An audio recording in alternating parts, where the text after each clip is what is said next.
How's it going, everyone? It's Francisco Kickstad here, and I'm coming at you with a brand new segment of Kicking It with Kicks. You might know me from my gaming and toy related streams, but today we're actually coming at you with another Asian Heritage Month chat. Um, May it's Asian Heritage Month or Asian. Oh, I got some background feedback. Just a sec. Sorry about that. As I was saying, May is Asian Heritage Month chat or Asian American Pacific Islander Month, and I wanted to connect with people in the community to celebrate our cultures. I was born and raised in Toronto and Montreal, Canada, but my blood is Filipino.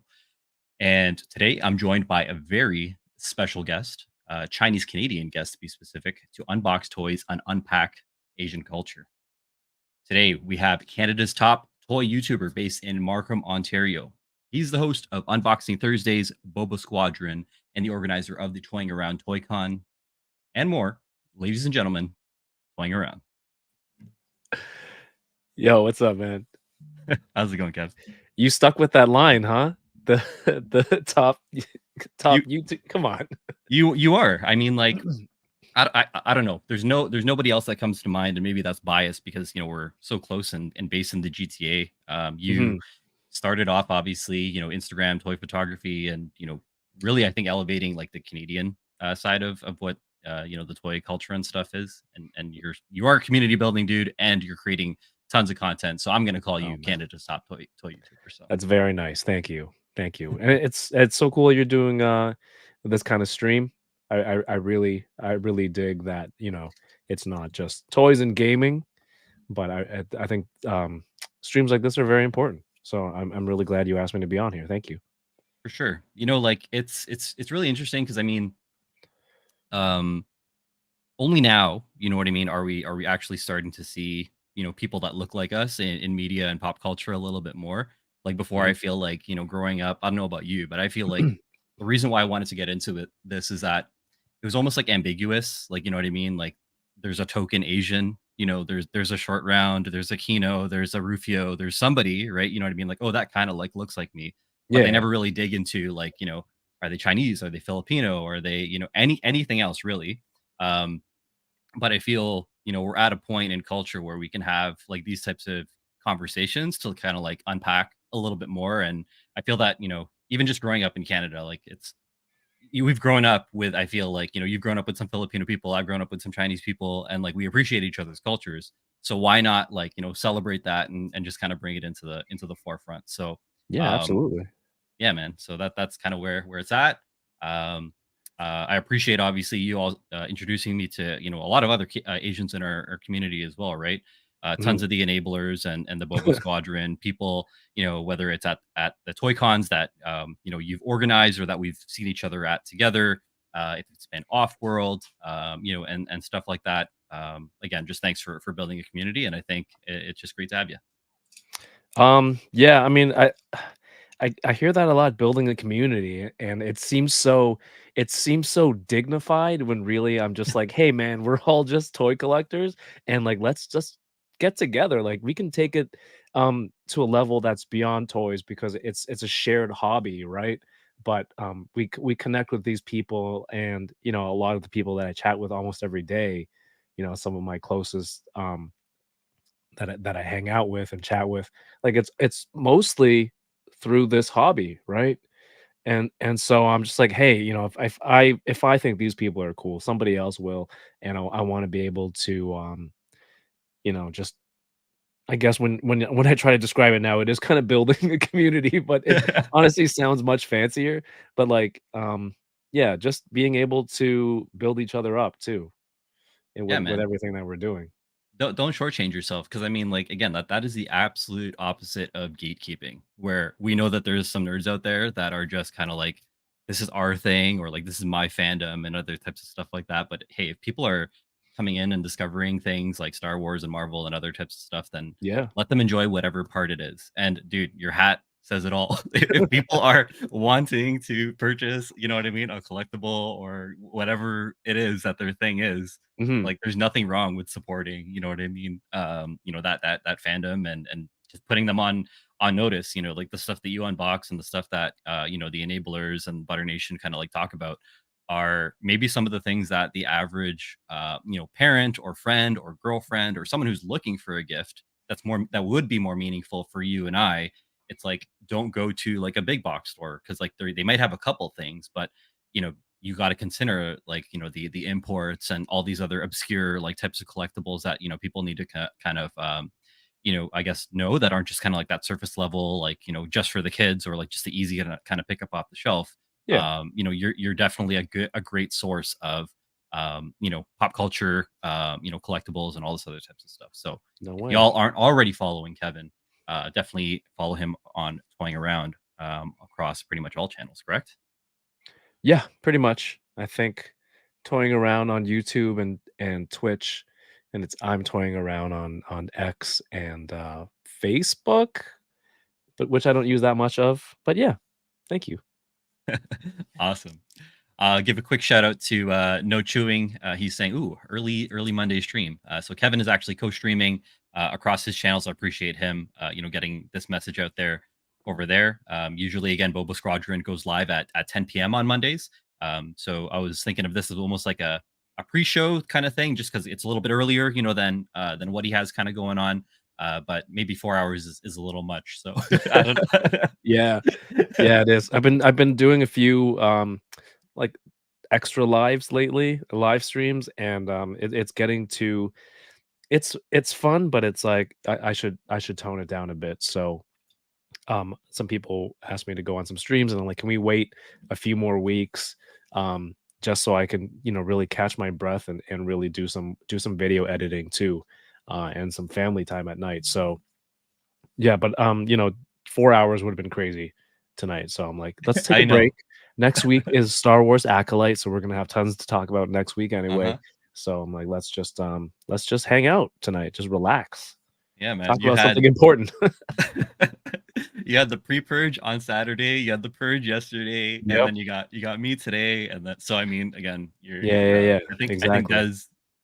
Des Ray fan says Yep. Kevin stay grinding. That is absolutely 100% true. That's Uh, right. It's like a couple other skateboarder people, out here. yeah, that's it. A couple other people in the chat. We got Robotoast. What's going on, Robo Robotoast? toast. We got Lighter Bandit and Infamous Kid tuning in on Twitch. What's going on, Aries and Brian? We have Hey. Desiree fan that we just mentioned. And is there anyone else that tuned in on your side? I'm not sure. I want to make sure that anyone that might be So I think that's tuning in. just the people who commented from both of our chats. If you're watching from my channel, feel free to just hop over to Kuya Kicks and watch from over there and subscribe over there. He's awesome. That's why I'm here hanging out, right? He's always supporting my events and everything. So he's a great dude, also Canadian, and give him a follow over on his channel. I put the link in my video description, so just go over there and watch from over there and leave a thumbs up. Appreciate that, Kevin. Hell yeah. Um, all right. I wanted to start off with a little reel that I posted not too long ago. I think right before the Toying Around Toy Con. So, but I also obviously think it's relevant because you're the guest today. So I'm gonna pull this up real quick. We're actually driving out to like Scarborough, like near like Scarborough Town Center or something like that, to pick Mhm. up a Brawly, like the big, like super Oh, muscular, yeah. like original, like Dragon Ball character, right? The one that Mhm, had that Bruce Lee like airborne like shot. mhm, mhm. And he's like, oh, you're into toy photography. He's like, you gotta like follow Toying Around. So this was years back. Again, the story that I remember is I was getting into um Dragon Ball fig arts, around that time, and I was looking for a big bad. Like I already had like my Goku, my Vegeta, the smaller figures here, right? Yeah. So Brawly, being the big dude, I'm like, okay, who can I find? And this is like before Facebook Marketplace, so I think was even as like reliable as it is right now. So I ended up it had to be like a Craigslist or Kijiji, you know what I mean, find. Yeah. Come meet me by Scarborough Town Center. And so I drive, from Saga, literally all across the 401, like literally edge to edge of Toronto, just to get this Brawly figure.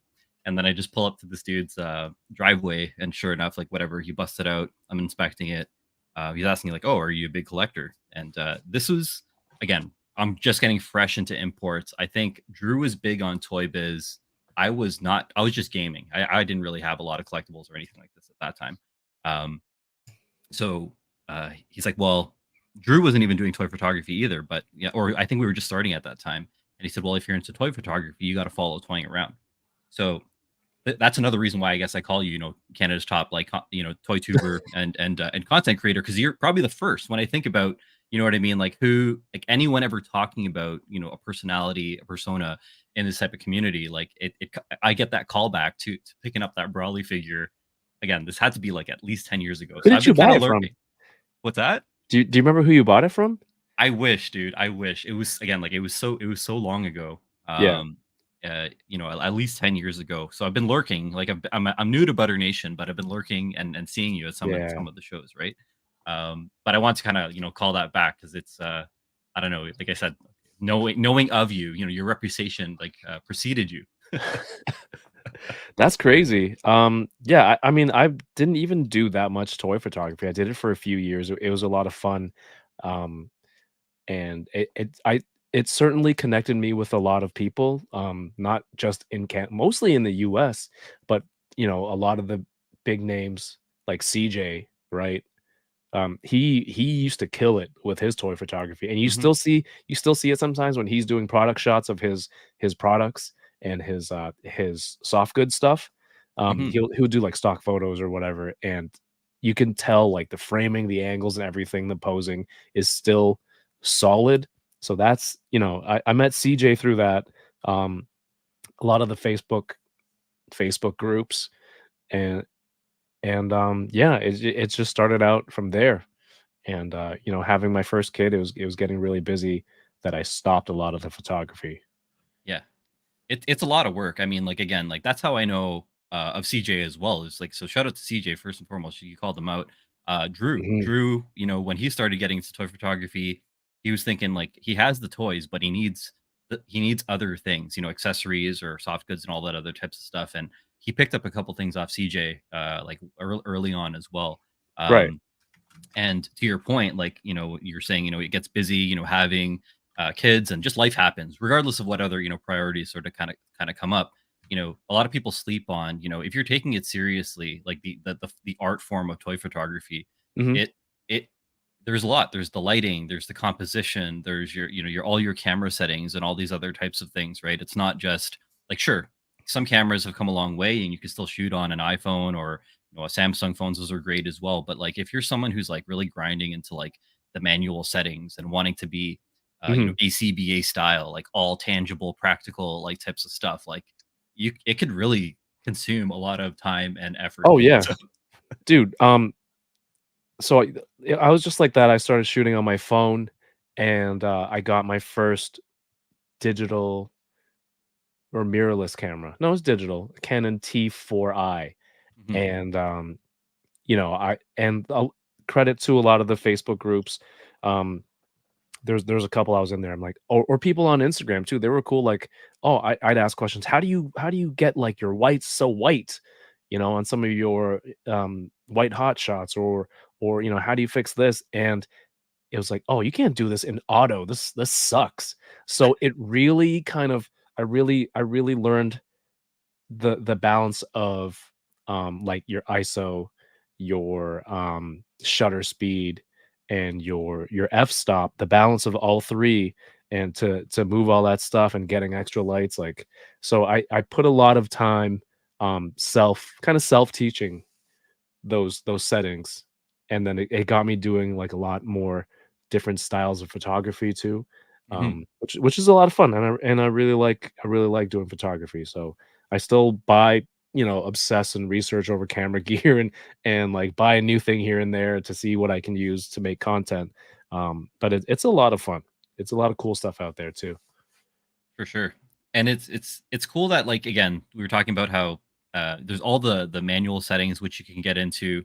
And I think that's really important that you call that out because, I was as I was researching some of the new tech, and potentially getting a new camera as well. I think I have a T5i that that I've been shooting on, or the last camera that I pretty much shot on with like a 50 mil.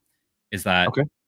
the all the settings again, the f-stop, the ISO, all the other things that you mentioned as well. It's like if you don't understand those core features, of a manual camera, then it doesn't matter if your camera is $1,000 or $10,000. Like, right? Yeah. It's if anyone can start. You know what I mean? So I'm saying this just to kind of encourage people that might be thinking about it kind of for the first time.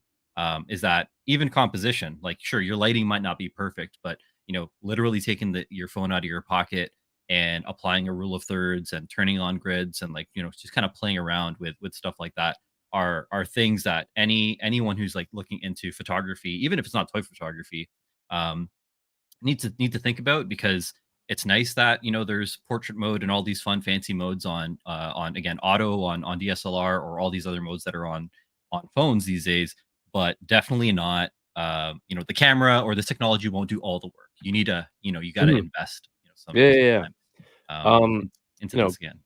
camera bodies, lenses. Lenses are always like helpful. To me, upgrading camera bodies is like getting a new model of a car. You know, it'll get you from point A to point B the same way. It's just Mhm. how comfortable your ride is, Yeah. right? Do you want power steering? And I'm naming features that are really really old. Power steering, power locks, air conditioning. What Power is there? windows, Yeah, power windows. Now rear reverse cams, right? lane departure, Because AC wheel. people were taking photos, solid photos, without any of these features, without, like, autofocus and these presets that you just turn a dial. So when I was learning all of these, right? Learning all the different aspects of taking a photo, and I'm like, "Hey, you know what? I still have some film cameras. I'm gonna go try that." Dude, I'm going in blind. I don't know if the photo is good, and I'm like, "I have to wait till this roll is done?" Is done. And develop it to see, and then I gotta remember what my settings were, so the next time, like, this is insane. I have to look in Yeah, the viewfinder to see, like, if there's a little dial here that reaches in this range, then your lighting is good. I'm like, "This is crazy." So, like, yeah, people were able to do that before, and, I thought it was important to try and figure that out now. absolutely, absolutely. There was none of this rapid fire and hopefully something's gonna like, you're gonna get that one solid shot. Like if you missed it, if you blurred it out or Yeah, whatever, back then then, yeah. that was that. That is the um, benefit of now, right? You have the immediate, results and feedback, and you can learn right away, like, "Where did I go wrong? yeah. What can I do?" Or you just turn on live mode on Apple, and it's just like, it's basically a video, and I'll just choose a frame here," and then you can do We're that too. we're spoiled. We're spoiled now. Exactly. I want to take a pause and give a shout out to some of the people that joined as well. We got Commander Green And saying, "I agree. love collecting, but toy photography is the main reason why I started in following any content creators." Cool. Agreed. You know what I mean? There's so many people, picking up like whether it's a highly articulated figure or just a solid sculpted, fixed figurine. Like some photographers just again they just know the composition, they have the effects, they do all kinds of things to kind of bring stuff to life, which is awesome. I see Toy Rensu here. What's going on, Toy Rensu? He thought That this was too. later.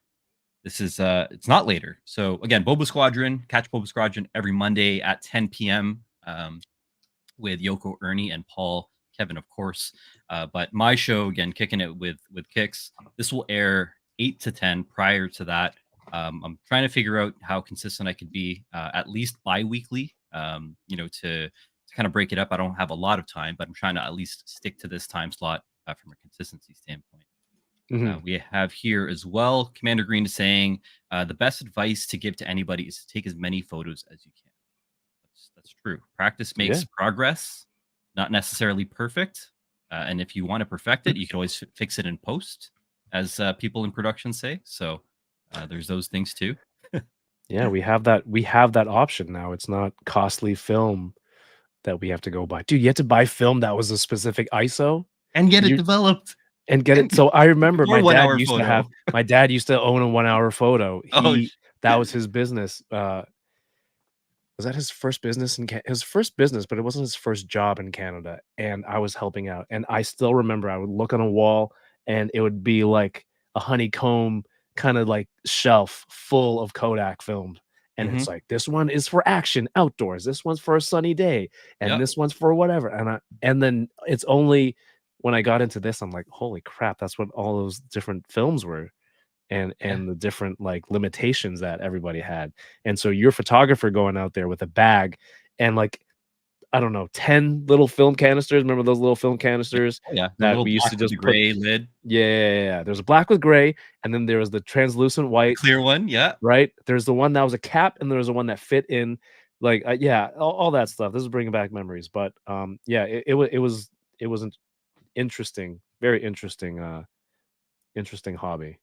Hold on, because we're going. You're saying is bringing back memories. The one other format that reminded me of was the super slim. That it looked like almost like I don't know, like I don't know what the shape was, but it was like a long thin strip, and then like two like kind of like Yeah, circular yeah, yeah. cylinders at the end, right? Yeah, Right. There's that one too. Not there and was then that. yeah, yeah. Yeah, I That was think something. it's the same concept, right? They're sliding the film across from one end of the spool to the other. Yeah. And now we're just dragging our finger across our viewfinders on desktop or even I guess like the just scrubbing through our phones, which is again crazy, crazy, crazy. Yep. We got a question for you from No Chewing. Kev, any urge to photograph again? Has any toy sparked some inspiration? Um, every once in a while, I'll see something and I'll take a photo, um, whether it's just like a vanilla pose or for the X-Men Enabler stream, I Mhm. did the team photo with the all the X-Men 97. So that something like that would inspire me to take photos, and a lot of this is honestly because of laziness. Because now my cameras, so I bought cameras for photography, but then I started doing streaming and I realized, hey, I can get a decent video quality if I hook up a, you know, HDMI cable from this camera to the computer. Now I have like it's better than a webcam. So now Mhm. everything is hooked up and I'm too lazy to take them down. You got to take them out of their dummy battery, take them out of their video output, take them Uh-huh. off of the Off the arm, mount. change Yeah, it to a different lens because now it's a different distance to do all this stuff, change my settings, then change it back for video after. So it's um I think laziness wins out, but there are a couple of projects here and there that will require me to take those off or inspire me to do that. The X-Men enablers photo was one, and sometimes for reviews I'll take them down just to get some decent photos too, because like the angle and the perspective and the focal point is very different from like an iPhone. And yeah, I just sometimes I just rather pick the camera up. fair enough. Any Fair enough. toys that inspired that? Yeah, again, the X-Men 97 stuff is a lot of fun. I think sometimes it's more maybe like more content, like media, and I'll watch a show or a movie, I'm like, "Oh shoot, I can recreate this with a figure because I have the characters," Yep. and then that might be so it's not necessarily the toy itself, but it's the subject, whether it's like I don't know, I read a comic or a scene. Again, X-Men 97 is kinda ruling my brain right now the last few months, I something don't like blame you. that, I don't blame right? you. It's been great. It's been great. I What else mean, shout outs to No Chewing too. yeah, shout outs to No Chewing. That's a great question. And I mean, I am 100% agreeing with that. Sometimes, you watch a movie, you see a meme, like literally anything that like Yeah, calls if you could back to recreate a something that's meme. in your crates, right? Mhm. And you're like, "Oh, I have that on the shelf or that's in storage or whatever." And automatically like that it reaffirms the value of it being in your Oh, collection. yeah, you're like, "I'm so glad I didn't sell this." You're just looking for any excuse to keep it. You're like, I'm so glad it's been in the bin. I didn't need it, but I needed it for this. I'm so glad I didn't sell it." And then you're like, "I can never sell anything again." Yep, I know that feeling. Did I go too far? Am I projecting? No, Maybe no. a little. Hey, it might be, "Hey, that's cool.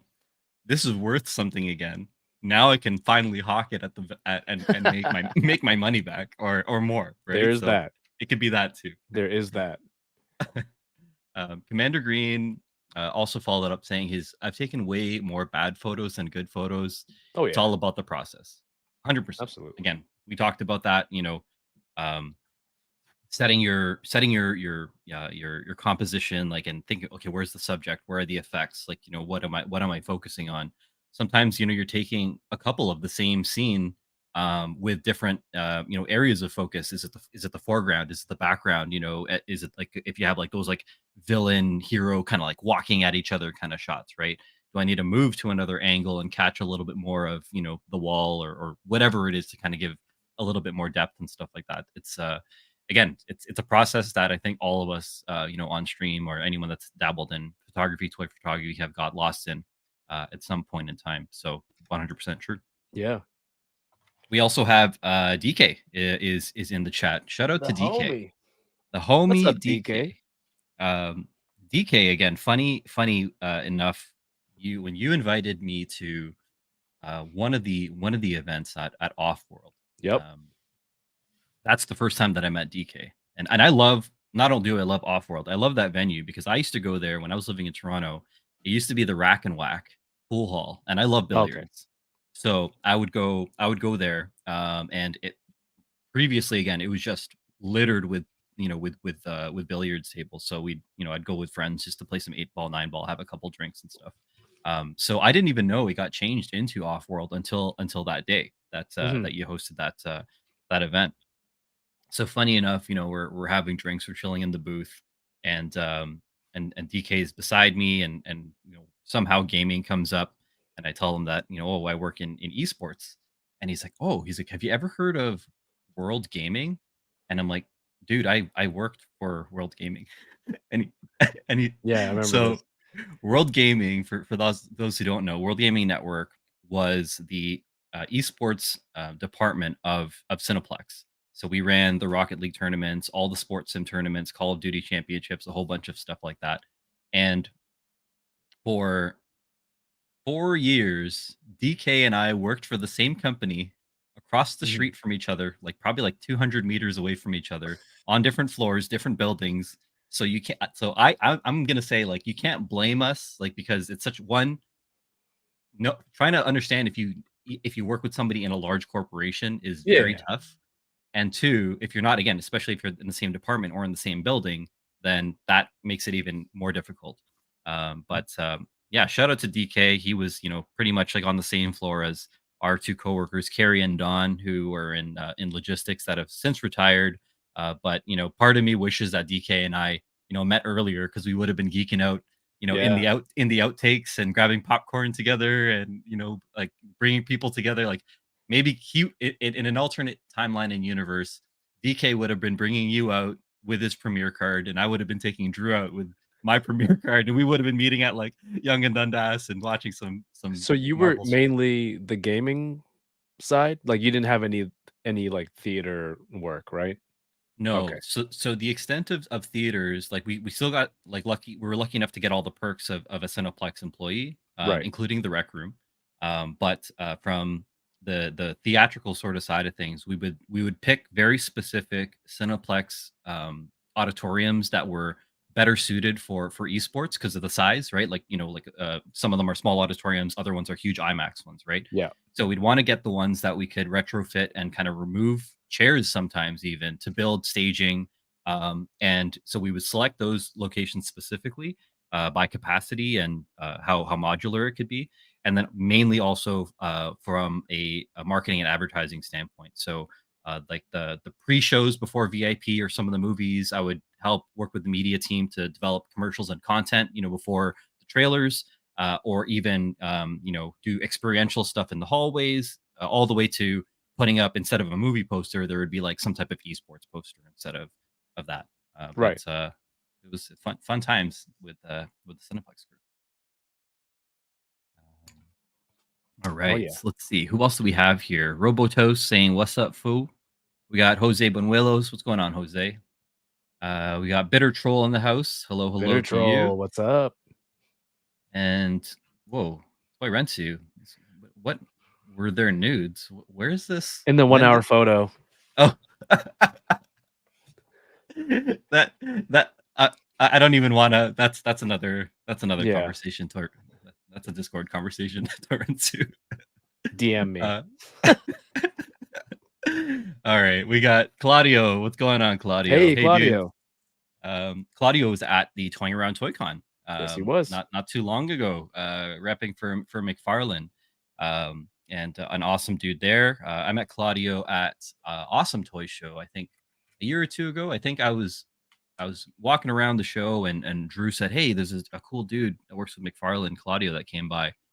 Met him the first time there, and the second time, he posted up doing a very similar kind of McFarlane type of setup, which was awesome. So shout out to Claudio. He's saying, "Hey dudes, it's all about practice and knowing your tools. Luckily, we're spoiled with software that can fix everything and basically generate whatever we want." And that again, Kevin and I think we nailed that, right? We talked about Yeah. how, we were so analog and manual, in the past, and we still can be, and it's still very important to have those skills. But yes, absolutely, CapCut, Photoshop, like, DaVinci, like you name it. Like there's so many things out there right now, um, that help, the post production process, whether it's Yep. in still or video. So it's definitely knowing how to use your tools, not just having it and assuming that it's going to do everything for you. Right. Commander Green goes on to say, "I used to hate to look at my older photos, but I've been shooting toys for at least last 5 years. So now I think it's cool to Nice. see my progress." That Yeah. that's a really good point. Um, Again, I commend you for being consistent and recently, passing your 200th unboxing Thursday episode, which was awesome. Um, Thank you. when I was doing like research into kind of getting back on YouTube, a lot of what some of the content, I guess, like creators, whether it's like a vidIQ or a Nick Nimmin or all kinds of other like YouTubers that are out there, they always say to kind of look back at your first video to not in a negative way, but more so to remind you of exactly what Commander Green was saying, like, to see your progress, like, look how far you've come. And you know what I mean? If I go to like one of my oldest videos, when I started just doing like how to fix a frozen switch, and it was literally I was climbing a mountain in Zelda, Link's just hanging there, like not moving anymore. And this was probably a month after the game came out. And I'm like, damn, I'm like, my Switch is like, I hope this isn't bricked. Like, I love this game, whatever. I'm like, what can I do? And I'm like, you know what? Content creation bulb just went up. I'm like, this is gonna happen to someone and they're gonna need to know how to fix it, Yeah. figure that out. So I pulled out my phone, again, no editing, no nothing. And all I said was, my Switch just froze. Like, I'm gonna do a hard reset, because that solves like 99.9% of Right. Have technological you tried problems. turning it off and turning it back on? Yeah, and that's it. I turned it off, I turned it on, and sure enough, he loaded right up on that wall, and I just continued on my merry way, Oh, nice. and that ended up becoming, like, one of my most successful, like, videos. Like, I don't have a lot of videos in 5 digits, but that was one of the first ones to Oh, get sweet. there. So, to Commander Green's point, like, just it's definitely smart to look back every now and then to see how far you've come. Sometimes, the goal ahead of you can be very daunting, and things in life kind of happen, but just know that we're all making our way through it. Um, we're gonna get into some more questions. I'm gonna get really quickly to say what's up to Rick Dom. What's going on, Rick Dom? Rick. What's going on, Rick was Bitter my guest on Troll? Thursday. Go check out It Unboxing Thursdays. There you go, Rick Dom, Unboxing Thursday. Yeah. Check out Kevin's channel. We got Richard Reyes in the house. We Yo, got what's up? who else? I think. He was at ToyCon. All right. And we got some more. Okay, we'll get back into some questions in a bit. If you're just joining us now, we just hit 30 viewers. So I want to remind people why we're having this chat. Again, it's in Canada, it's Asian Heritage Month. In the United States, it's Asian American Pacific Islander Month. And again, the reason why I wanted to kind of get together with Kevin is to again celebrate our cultures. I come from a Filipino Canadian upbringing. Kevin comes from a Chinese Canadian upbringing, and definitely have mad appreciation for the Chinese people that have been around my life growing up, whether elementary school and what have you. So something a little bit different, as I mentioned, not just the toy sort of side of things. I wanted to, put a couple questions, put Kevin in the hot seat, so we could learn a little bit more about toying around and Kev. So, Yeah. if you don't mind, I do have some stuff that I want to share. So we'll run through this. I have some with visual aids, and then I have some that are just written questions. So I hope you're Damn. ready. This is very professional. I love it. All right, let's get it. My gosh. toying around the logo The logo. and brand.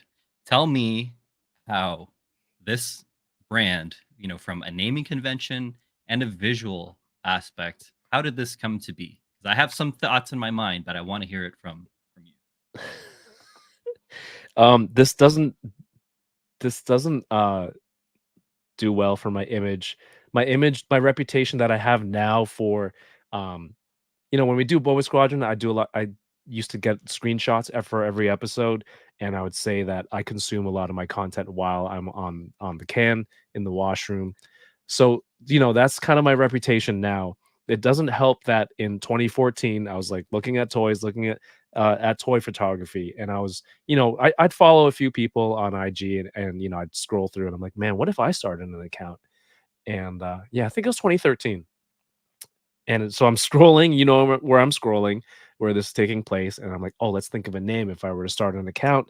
And, it was there that I thought of, like, "Oh, toying around. That's that let's see if that's available." So it was available, and I'm like, "Let's go with that." And then that's where the name came from. Um, so that's where a lot of my good ideas come from. And then I'm like, there've been like one or two logos in the past, but they're just something to throw up uh, on sites and whatever as a placeholder, but um, nothing that I really put a lot of thought into. So I'm like, eventually, someone on one of the Facebook groups helped me design a logo. I'm like, hey, what if it was like a Toronto Raptors inspired logo? So if you're a basketball fan, where it says toying around, it would say Toronto Raptors, Mhm. and it would be like the Raptor basketball instead of where the Monkey King head was, which is really, really like egotistical of me because sometimes I'll walk down the street and I'll do a double take and I go, why is my logo on the wall? And then when I take the second look, I go, oh, it's just the It's Raptors. the Raptors. And then I'll walk away and be like, you're an idiot. Like, why would you're an idiot.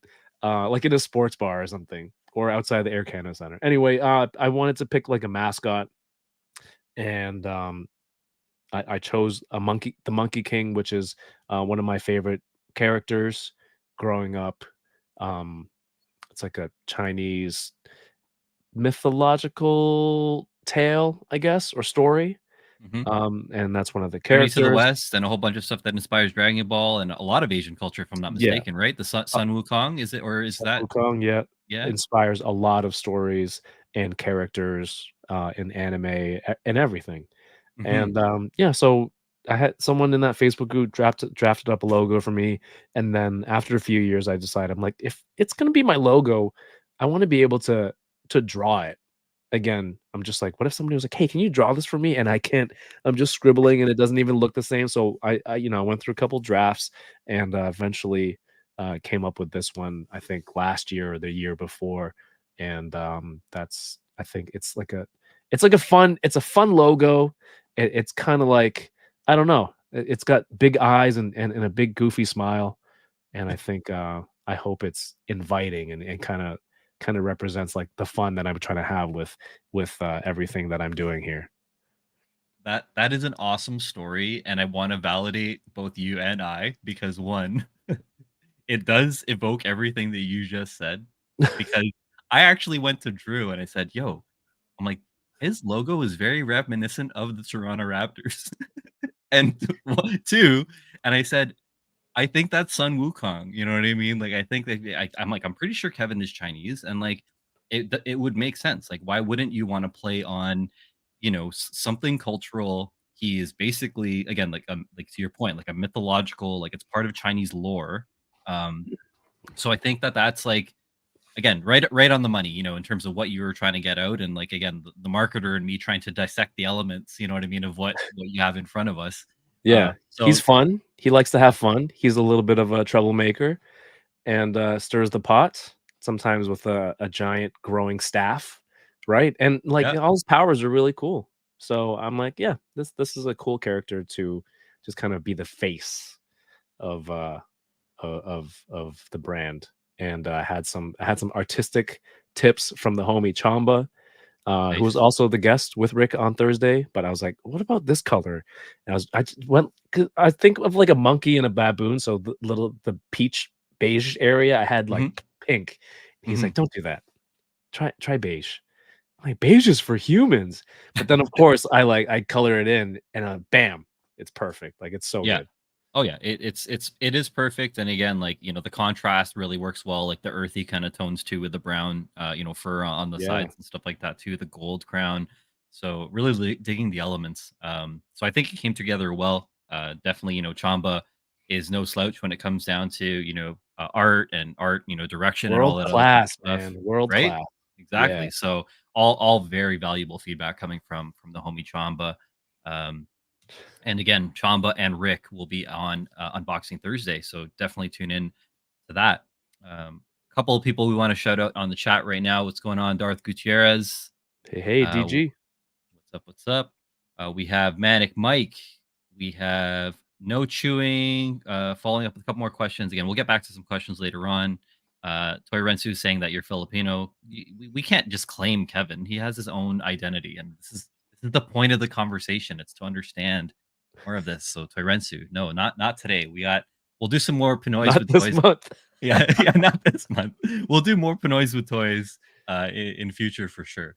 But yes, I let's used get to into the work I used to go ahead. work at a comic book shop at Centerpoint, which is Young and Steels, and Okay. there is a very large Filipino population in that area. So, like, a lot of ladies would come up to me and, um, they just start speaking to me, and I'll look at them and I'm like, I know what's happening right now, and I know what you think is happening. Yeah. I don't know what you're saying." Yeah. So they'll speak to me in Tagalog, and I'm like, "Sorry, sorry, lady, I'm Chinese." See, the embarrassing part about that is that I do the same thing, and I am Filipino. But Oh, but you because still being born, here, born and raised, like, here, it's I was raised to assimilate. I was telling Machu and Panchizi this, like, so very, very quick story. My parents, I was born in Canada. My parents didn't meet there. They actually met in Montreal. My dad's family left Manila, or not Manila, Atimonan, in the 60s, 66, I believe, and they moved to Atlanta, Georgia, and my Oh, mom's side of wow. the family, yeah, it's crazy. They moved to the states. My mom's side of the family, they left to gig, which is part of like Manila, and they flew over to Montreal in the 70s. So only after my dad flying over to Montreal in the 70s, and it being such a small Filipino community, that they actually meet, get married, hit it off and stuff like that. They moved to Toronto, had got married, went back to Montreal, had my sister, went back to Toronto, and then had me, or Mississauga, and had me here. So um, but I was raised to assimilate, getting back to what you were saying. So many times, again, working retail, working, just public facing types of jobs where, nice little Filipino ladies would walk up to me and be like, speaking in Tagalog to me. And I'm like, I'm Canadian Filipino guy. Like, you sound like my Lola. I don't understand everything. Right. So yeah. Do you so I'm very interested in this now because, I have kids and, uh so are you considered first generation? Yes, Right, because 'Cause you're born because here? You're the first generation born here. I'm born here. Right. My parents were teenagers, but for the most part, yeah, like they were still born, in both in the Philippines. They went through high school in Canada, but Yeah. a lot of their foundational learning and culture is still very Filipino. Okay. So Yeah. my kids are first generation, and Hmm. I'm trying to, do the same things that my parents did when I moved here when I was 5. Hmm. But at 5, I've already learned a lot of, like, Cantonese with my family, obviously, Hmm. um, movies, music, things like that. But with my kids, they don't really have that, which I'm assuming is like, you speak with your family or your family speaks to you and you understand? Yeah. As long as Right. it's slow and they're not going super, like, complicated, but, like, very Right. basic things. My parents will still speak to me, like, in English for the most part. It's more so my grandparents, you know what I mean? Or, like, extended family, if they're getting hardcore, like Tagalog and stuff like that. But Yeah. but the way that I guess, like, what they went through being teenagers and being bullied and stuff, I guess, in the 70s and 80s, like, they were so, it's assimilate, learn English and stuff like that, and they Yeah, kind of helped us kind of along. Where I know some households where it's English at school, native tongue at home. You know what I yeah. mean? Which I think that would have been cool, but that just wasn't my personal guys growing up learning experience. But go on. You're saying about your kids and your family. Yeah, but I put them in Chinese school and I want them to learn the excuse me, the language, and it's kinda Mhm. tough. But do you feel like when you're saying if they come up people come up to you and they start speaking to you and you don't understand, do you feel like, "Man, I want to go or I wanna go learn, and practice more and be able to speak more," or did you have a point before where you're like, "I would like to do that," or just, um, I don't know, was there a desire to acquire that, not a skill, but just to really sharpen your language skills there?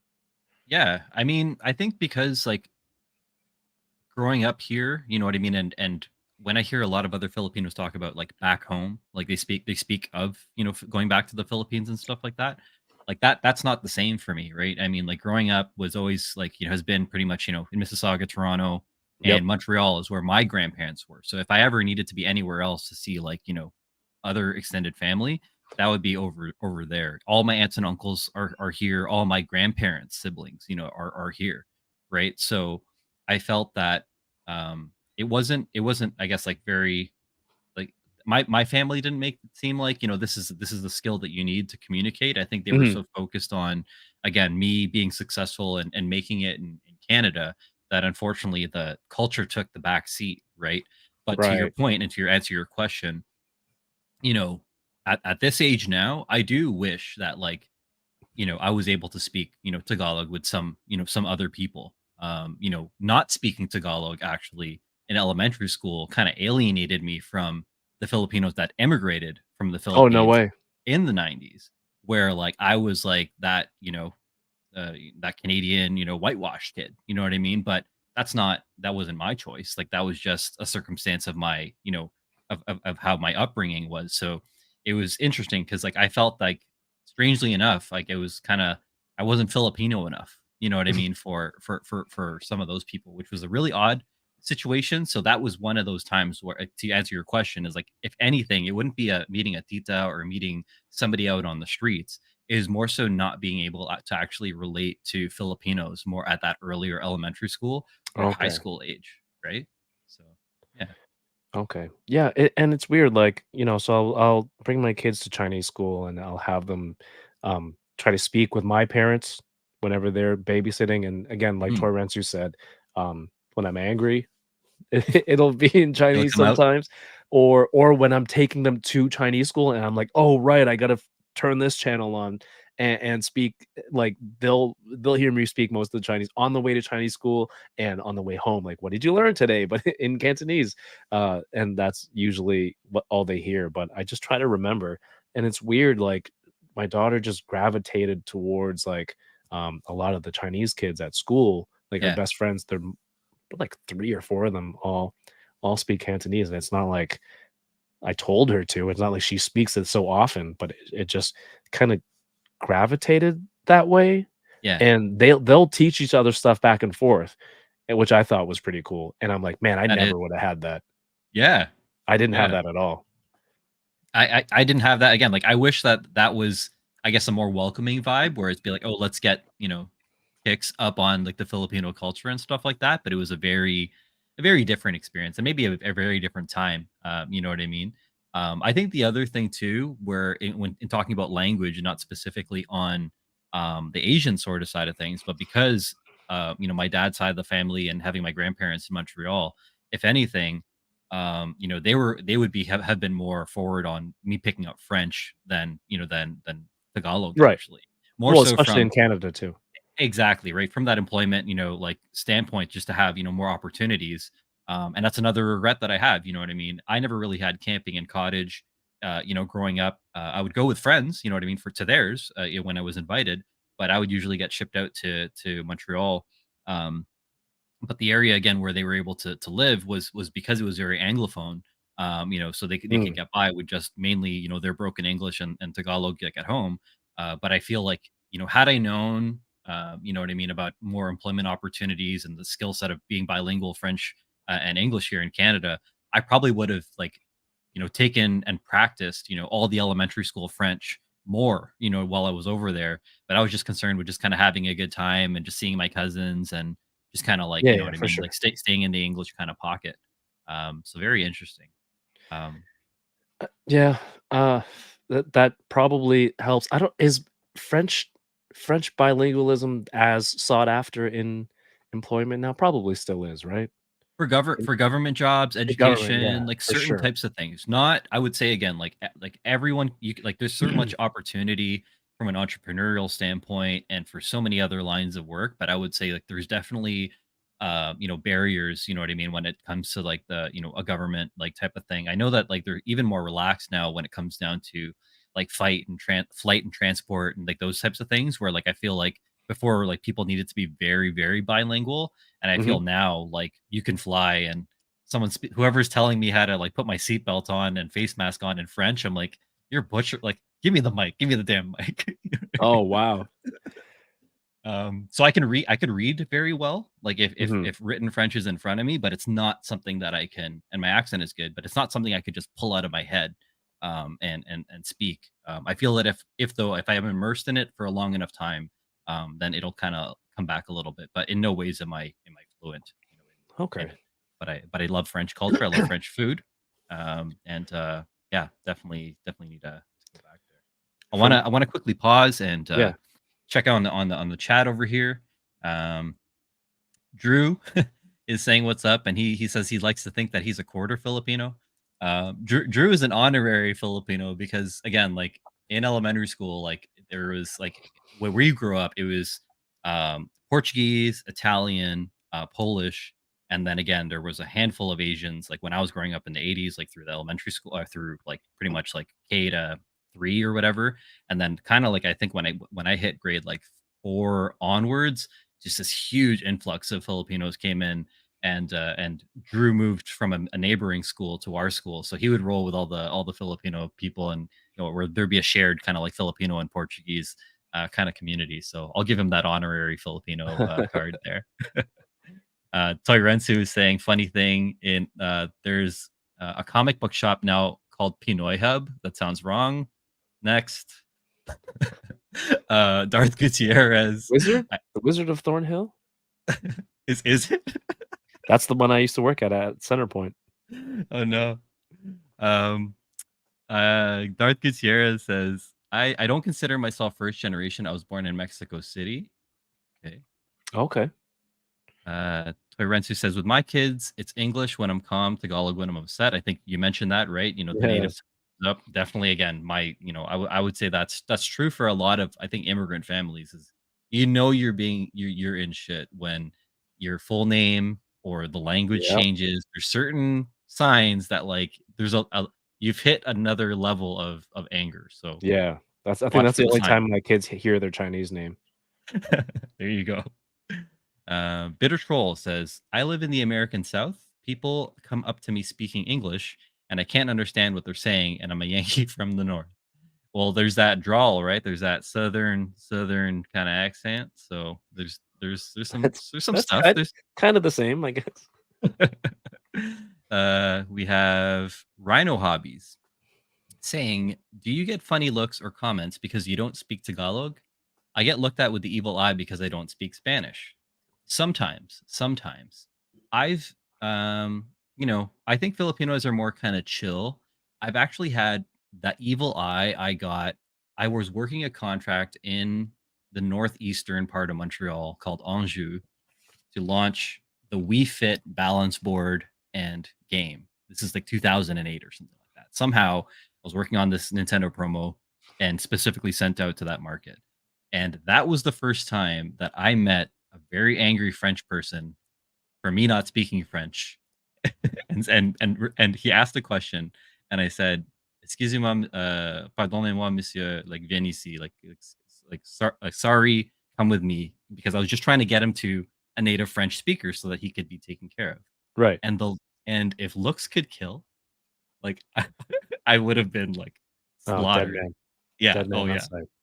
So not from not I haven't got that from a Filipino person. I've gotten it from a French person, but I still love French, Quebecois French people. We have CJ saying, "I've seen the bad sides of both.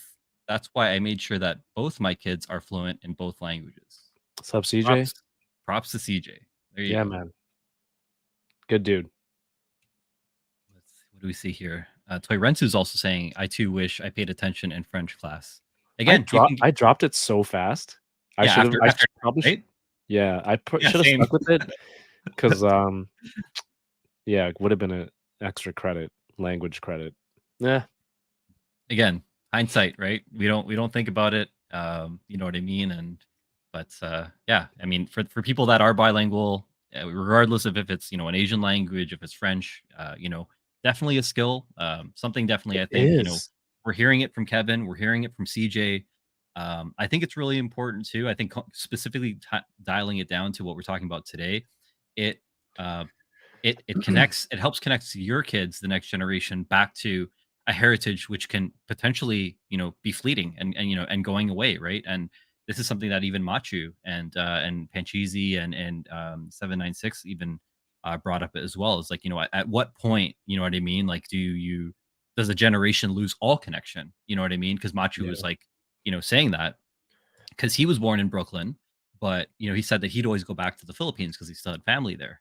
And I'm like, oh, that's crazy. I'm like, because I was born here in Canada, but because I don't have other family, like I said, I don't have any family to go back to or a lot of like close family to go back to over there. I'm like, I'm already like further along where like again, like I said, home is here for me. Like there's no back home of like the Philippines in my right.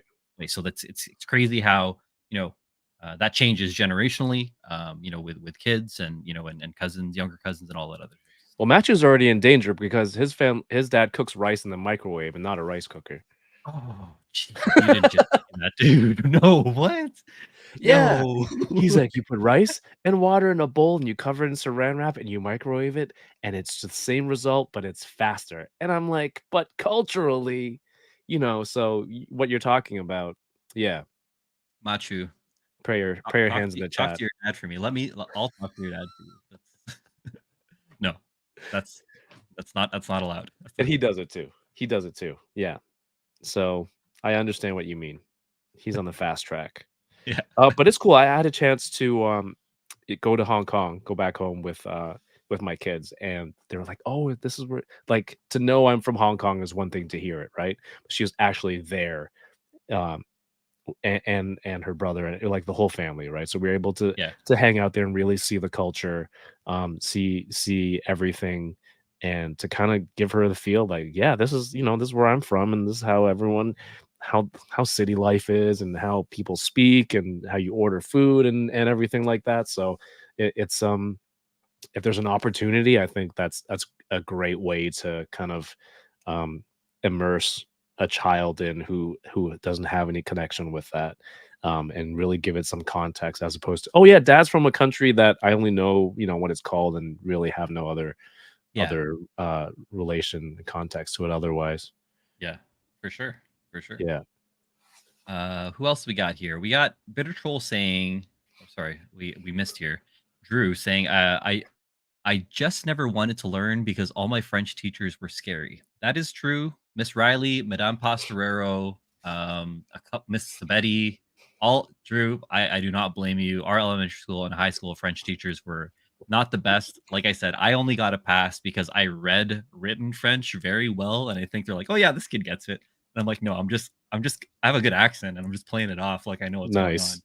So yeah, but they were very strict. So I agree with Drew there. Um, Hmm.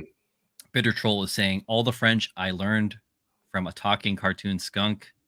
Pepe Le Pew probably canceled if you think about how he was engaging with that cat in retrospect. So think about that one. That's the accent. I learned the accent from that skunk. That's the only Nope. thing I take away. Yeah. Torrents is saying that Drew has the Filipino card, so there you There you go. go. We got a new guy vouching for him too. It's like a stamp Jose, card. it is. I know we're gonna. Yeah, exactly, Drew. We got to get you, yeah, a stamp card, a punch card, or something for your loyalty points as you meet more Filipinos throughout your life. Achievement Uh, unlocked. exactly. Jose actually went to elementary school and high school with Drew and I, and he's saying, Oh, nice. "Damn, I was raised in Montreal as well, and wasn't aware." So that's one thing that we're learning. Jose and I are also working on a little something behind the scenes. So just a little sneak preview. His kids actually started their YouTube channel, and his kids are getting into unboxing Pokemon cards and trying to get into the Nice. kid community. So I love that, and I support Jose and the kids for getting into that, and for him to encourage them to kind of share their passion out there. So definitely stay tuned. And that's great to know, Jose. Again, I'm gonna pick at that Montreal part with you. Maybe we could share some other stories, prior to you moving to school with Drew and I when we were in elementary school. That'd be cool to learn more about where you came from. Mhm. Uh, Toyrensu is saying Pinoy Hub is a Filipino food place, but that's where the comic shop used to be at. Oh, So, okay. so there we go. It replaced your old place of employment. That's right. Beskar Kid, I was there for the girls. I ended up learning a second language. Hey, sure. That's it. Another pickup language. You want to, learn how to slide into some French conversations, some French kissing, maybe. Who knows? Toyrensu, what? Toyrensu is also saying that we should take Machu's Filipino card and give it to Drew. That's you're gonna. There you go, Drew. And then You're Matthew showed up after. yeah, your punch card is gonna be Machu and Machu's dad's previous Filipino card. So you could show that as legitimate government ID in future. Um, King Dingaling says the right cooker is the night light and in the kitchen at night. That little orange light, is that what it is? Like, what is it? Cook or warm or what? Is that what you're saying, Yeah. King Dingaling? Machu, what's going on, man? Good to Hi, see ya. Matthew. Sorry you're late. No, you're just on time. You're on Filipino time. You know how we do. Um, Jose saying definitely the French teachers wanted to correct me, but meh. Uh, Des Rep fan. So sometimes you just gotta take the kitty. Come on, man. Come on. Let's see here. Who else do we got? I think we shouted out a bunch of everyone. I think Grumps joined. What's going on, Grumps? Good to That's see you what's going. here. And all right, let's get back on track. I got more questions, Kev. I got more things to talk about here. We talked about the logo and we had some nice sidebar, but I want to get into again.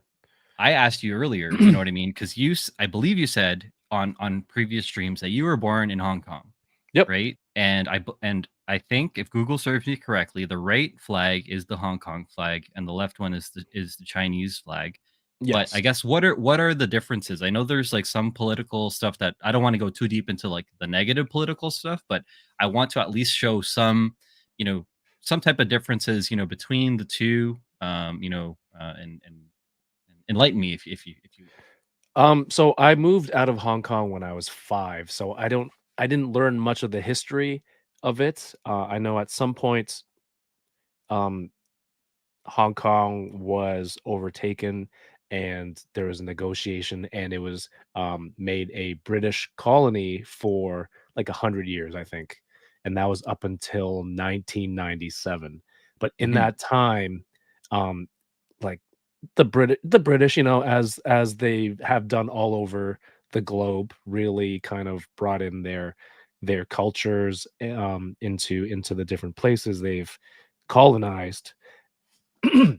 Excuse me. So, um, in that sense, Hong Kong was very different from a lot of the rest of China, mainland China, mhm, and they speak Cantonese there. Learned a lot of English. Incorporated English things into their food, and just everything media. So it was very different. And when it came back time to for Hong Kong to go back to China, it was 97. Um, it was already a very different place. So I forget what it was. They had a certain amount of time to have some sort of autonomy before being fully ruled by the Chinese government. And mm, there's going to be um, pushback for different things. China wants to do things this way and this and that. So that's why I kind of want to teach my kids Cantonese. There's a mhm, history there. Mhm. And I sometimes I'll sit there, I'm like, "Man, if I don't teach them, they don't teach their kids," if they have kids. That's it from our family, Yeah. right? Yeah. And I'm not gonna be like, "Yeah, let everyone else teach." There's gonna be people in Hong Kong speaking Cantonese for sure, right? But I think Mandarin, globally has just really shot up, Mhm. um, in terms of people who speak it, not just Chinese people. Mhm. And, some people might say that there are steps taken to try to, like, I don't know, not crush. Crush is really hard to, but, like, just try to, like, really push Mandarin. Mhm. So it's like, in that sense, that's why I'm like trying to teach my kids that to try and keep it going here, especially in Canada. We're further removed. But historically, I think that's all I can give you in my abridged version of Hong Kong history. Again, I moved when I was 5. My Yeah. whole life was just like getting toys and having ice cream. That was it until I got here. Fair enough. Well, I appreciate that. You know what I mean? And it is interesting, the points that you made, and especially, you know, that last part on, the prioritization, of like Mandarin versus Cantonese and stuff like that. I agree with you. I think that I've heard it a lot, or like when people are thinking about picking up like picking up different languages and stuff like that. I've heard specifically in business, like a lot of people are looking to pick up either Chinese, Cantonese, or Mandarin specifically for international, you know what I mean, business Yeah, and stuff like that too. So, you know, that's the one thing. Again, going back to what we're talking about, speaking other languages, and some people, if they want to work, like I said, government jobs in Canada, French is probably beneficial. But if you're looking to work, international, maybe get some of those third party links across overseas, and maybe you should be picking up Cantonese or Mandarin, and checking out what's going on there, and stuff like that. So yeah, yeah. man, cool, cool. Let's get into If you wanna go to Hong Kong to buy hot toys, learn some Cantonese. That's where they're based out of. If you wanna go straight to the factories in China, and make your own toys, learn some Mandarin, or you can learn both. So I don't know if I'm just limiting myself, but I found how I work my brain, it's almost like building out a video game character, and I only have 1 slot for secondary language. So, in university, I took a Mandarin course, uh-huh. and a lot of the words in Mandarin and Cantonese are similar, Hmm. and so I learned a lot of that stuff, and that pushed out whatever French I learned until grade 9, whatever. And then afterwards, I was trying to learn, like, a little more Spanish, and then so I noticed whenever I tried to recall a word in Mandarin, like, the Spanish version came up, and I'm like, "Wait, it's like it pushed that part out." But I'm always trying to, like, learn bits and pieces of different languages here and there, so there's, like, a lot of my Mandarin is gone.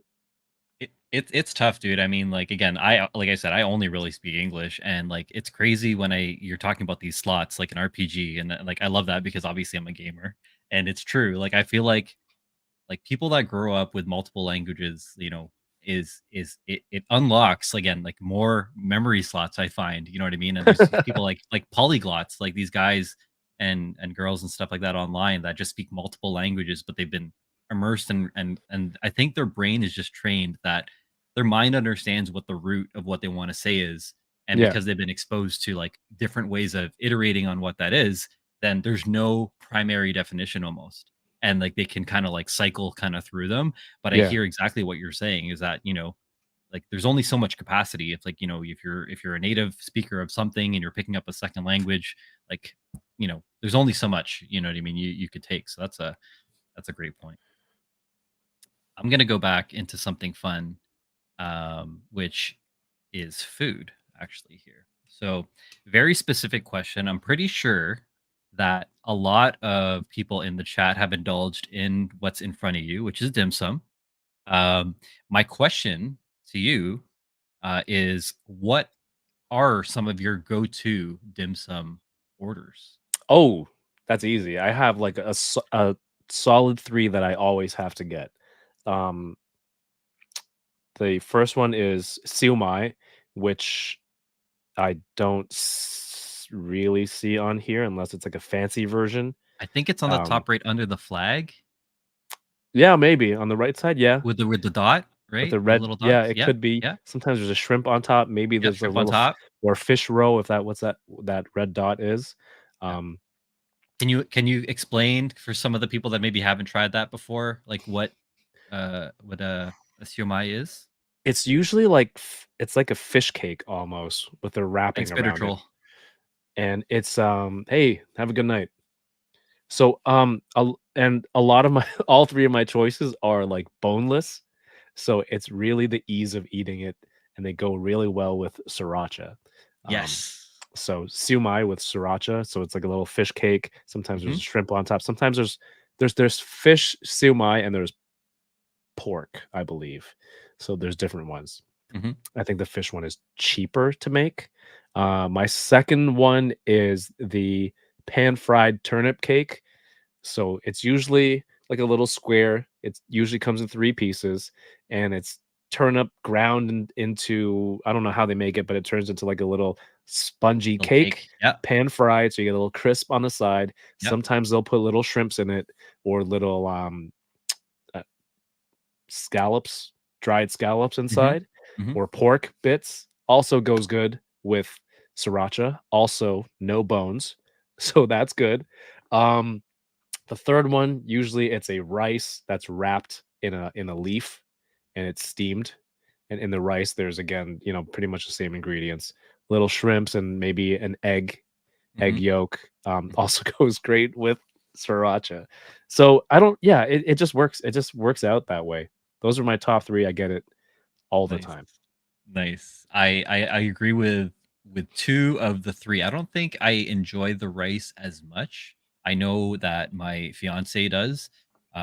We are definitely, hargao, siumai, the beef, like the beef ribs and like the black pepper sauce, we go for those. Okay, yeah. Um, Yeah, that one's good, but again, lot there's bones, so it's a bones. little bit of work. Yeah, exactly. We like some fried stuff too, so, like, even just, like, those skinny, shrimp rolls, with the red sauce, or even the shrimp in, like, that flatter rice noodle with the wine, we'll go for as well, but sometimes it's a little slippery, so it's tough sometimes It's a with those. little slippery.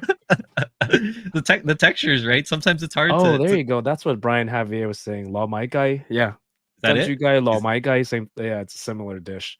There you go. Brian knows what's up. It's funny because he actually he commented. I was looking at the comments saying he's like, "I love the sticky rice," and then it's literally the next Yeah, thing that you said. So that's what he is. Yeah. there you So go. yeah, so those are your go-tos? Some of them, yeah. I mean, I also like curry cuttlefish, like just the tiny little squids. Yeah, those are good. It's not for everybody. So Not for everyone. there's the It's curry but cuttlefish, yes. and it's dangerous because you get sauce, you get that curry on your Oh shirt, and it's yeah. there all I was day. gonna say like don't wear Yeah. white And sometimes there's a pocket of hot curry in in the the head. cuttlefish. So when you bite Yeah. it, yeah, it's a surprise. Do you ever get the deep fried squid tentacles? Yes. Yeah, Yes. it's so good. So it's like calamari almost, right? Exactly. The texture is pretty much the same. If you go to, like a nice Italian restaurant and you get a grilled calamari, Hmm. you get that a little chew on each calamari ring. It's basically the same thing in a squid Yep. tentacle. So good. Exactly. I agree with you though. Like other than like the ribs, everything that we get is boneless. Just down the hatch. Bone out. Yeah. I want to say what's up to Man Beast Boy. Man, Beast Boy, what's Saying good? you're enabling history on me. We sure are. We are unpacking Asian culture Don't today. go don't go, by my historical recount. Who else we have here? Man Beast Boy says was in Montreal this weekend. Canada for Layman was great. Hope you got to check out CMD Store and some of the other places, Captain Quebec on St. Catharines. Again, Montreal, they don't have a lot of collectible places. Again, I guess CMD Store would be the biggest one because they ship internationally and they got a pretty big warehouse outside of the core. But yeah, Montreal's a fun place. So glad you got to check that out, Man Beast Boy. Brian, of course, dropping in his is it Lo My Guy? Lo mai gai. Lo My Guy? Gai Okay. is chicken. Lo mai is, Okay. I guess, the type of rice that they use. Okay. Cool. Cool. Bitter Troll, we said bye to him. He left a little earlier. What's going on, Matt Logic? Good to see you. Yo, Matt. Let's see here. He talked about Brian's talking, agreeing with everything that you said. He said you guys would love it here in Richmond, BC. It's like the Asian mecca of Western Canada. I don't know. I'll let Kevin jump in, but just from obviously for everyone else's is knowledge, it's pretty like from a geographical standpoint, tons of Asians on the West Coast. You know, it's easier to Yeah. just jump over the Pacific. So a lot of people in California, Pacific Northwest, BC, for sure. But you had a kind of a face, Kevin, when he said it's the Western I Mecca of. I I What do you miss think? I misread it, and I didn't see, like, the western part, so I thought he was saying the Asian mecca Of of Canada. Canada? I'm like, "Whoa, have you heard of Markham, Ontario, sir?" But when he said Western Canada, I go, "Okay. Okay, Yeah, that's I'll give you that, for sure." I haven't been, but I'm yeah, sure for Western Canada, I know a lot of Asians out in BC, and, even in, like I'm surprised, like, I have family that moved out to Saskatchewan, yeah. and, there's Asians out in, like, Central Canada. I'm like, what is I there to know, do Filipinos in out there?" Alberta and Yeah. Manitoba and stuff, like, what are you doing there? Like, I'm thinking, like, are you descent like and I don't historically, obviously, Asians, built helped build the railroads, if not build the railroads across Canada, and I'm like, did they just move along there? Because I think it ended in BC, right? The completion of it ended. I think so. Yeah, and With the then CN I the CN think Railway, yeah. right, and then, everyone who was done, all the Asians that were brought over or, recruited over, whatever, sold a different story to come here, Mhm. and this dream, once it was completed, I think they stayed out there and then eventually got kicked eastward across Canada, Yeah, eventually they're like, "Get out of my province," and all this stuff. So I guess, they spread out along the way, throughout Canada, and a lot of that a lot of the Chinese Canadians built, like, a hub in downtown Toronto, mhm, in, like, Chinatown. So yep, it's weird for me because I my family moved here. My family moved here. A couple of my dad's friends, like coworkers, moved around the same time, emigrated to Canada. Even one was even on the same flight at us. They didn't know. We were just on the same plane, and we're like, "Oh my god, where are you going?" Like, "We're moving to Canada." So it was weird that, I did have a lot of Chinese people around me, Hong Kong people around me, mhm. but I didn't know anyone throughout the years who had relatives who've been in Canada for, like, several generations, who were descendants of, the people Workers. who yeah, railroad workers. So I looked into it. There's actually a monument right next to the Rogers Center Okay. to the Asian, railroad Yes, workers. right on Bremner by the Right. condos there near Yeah, yeah, the yeah. wing spot or whatever it is near the TD, that Yeah, it's side street, right? little side street, Yeah, give them a little give them a memorial, but put them on the side street. You know what? I'll take it. And I had no idea that was there this entire time. Uh, I've been in Canada 30 something years. I just went to it, I think last year to mhm, check it out. And I'm like, yeah, I've been to so many Jays games. How have I yeah, not gone to check this out? So yeah, yeah, I went to go see that. They have a statue there. It's like a section of the scaffolding they used, to put the tracks on, all that. There's a couple yep, statues of the people there. So yeah, that's really interesting to see, but I've never really met anyone. Also never took the time out to be like, "Hey, you're Chinese." I'm like clubbing yeah, with my friends. Is your yeah. your grandparents build, your great grandparents build a so I never Build a took rail, that time yeah, to ask people, obviously, right? But, I've never also heard of it just yeah. straight up someone, saying that. Yeah. No, really, really interesting. Whether again it's people like that go that far back into like building Canadian infrastructure, or again, people immigrating, on their own accord at different times. Um, uh, Brian, yeah, he actually used to be in Toronto, here, so he definitely knows of Markham. He's been living in out west for the last little bit, so Okay. good to know. I've only really been to Vancouver. I've been to the island, but I've never been to Richmond, BC. I've heard Richmond is very has a lot of Asian people around there. Jose is saying that deep fried squid on rice, probably my go-to from the Noodle Walk, which is it's dangerously close to me. I could walk to that place, so that's For dangerous. all the Asians eating rice, are you somebody who wants sauce on the rice? Or is it just like as plain as I like saucy dishes to mix on my rice. Some people aren't like that. How are I you? I want I want to see what the chat has to say. One thing I will tell you is Filipinos, we don't really have a lot of fried rice and like crazy rices like the Chinese culture has. We have garlic Oh, now fried my rice rices are crazy? No, I'm kidding. in a great way. But the I will say it is I would say it's we all have plain rice, but there's so many of our dishes that are like stewy that give Mm. it that like, you ladle the sauce Yeah, onto the yeah, yeah, rice yeah. and then you get like almost like it's not curry, but you're treating it like it is a curry to Yeah. kind of absorb that flavor. So there's tons of, again, our soups and stews and stuff like that, where you actively make, like, you don't let it what's it called, um simmer to the point that like it's dry, right? Like it's so, again, I would say that I'm speaking for, I don't know, for all Filipinos, but at least for me, we definitely like saucy stuff. Yes. Perfect. What do we have here? Brian's also agreeing that, because I know he's been out west for a little bit, that Okay. Alberta has a lot of Asians, especially southern Calgary. Western migration also agreeing, of Asians to the east has a lot to do with the CN Railway. Right. Makes sense.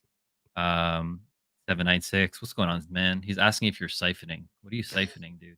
Gas? Should have saved the mid for later. Siphoning siphoning views. No, I wanted people to watch this and also come over to Kuya Kick's channel and subscribe over here, man. That's what I want.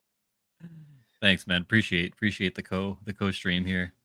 Brian also saying, got to give respect to all the first gen Chinese migrants that built that for our nation. It's Yeah, it's, man. it's huge, man. Infrastructure, a lot of labor in different areas, not just the rail, but you know what I mean.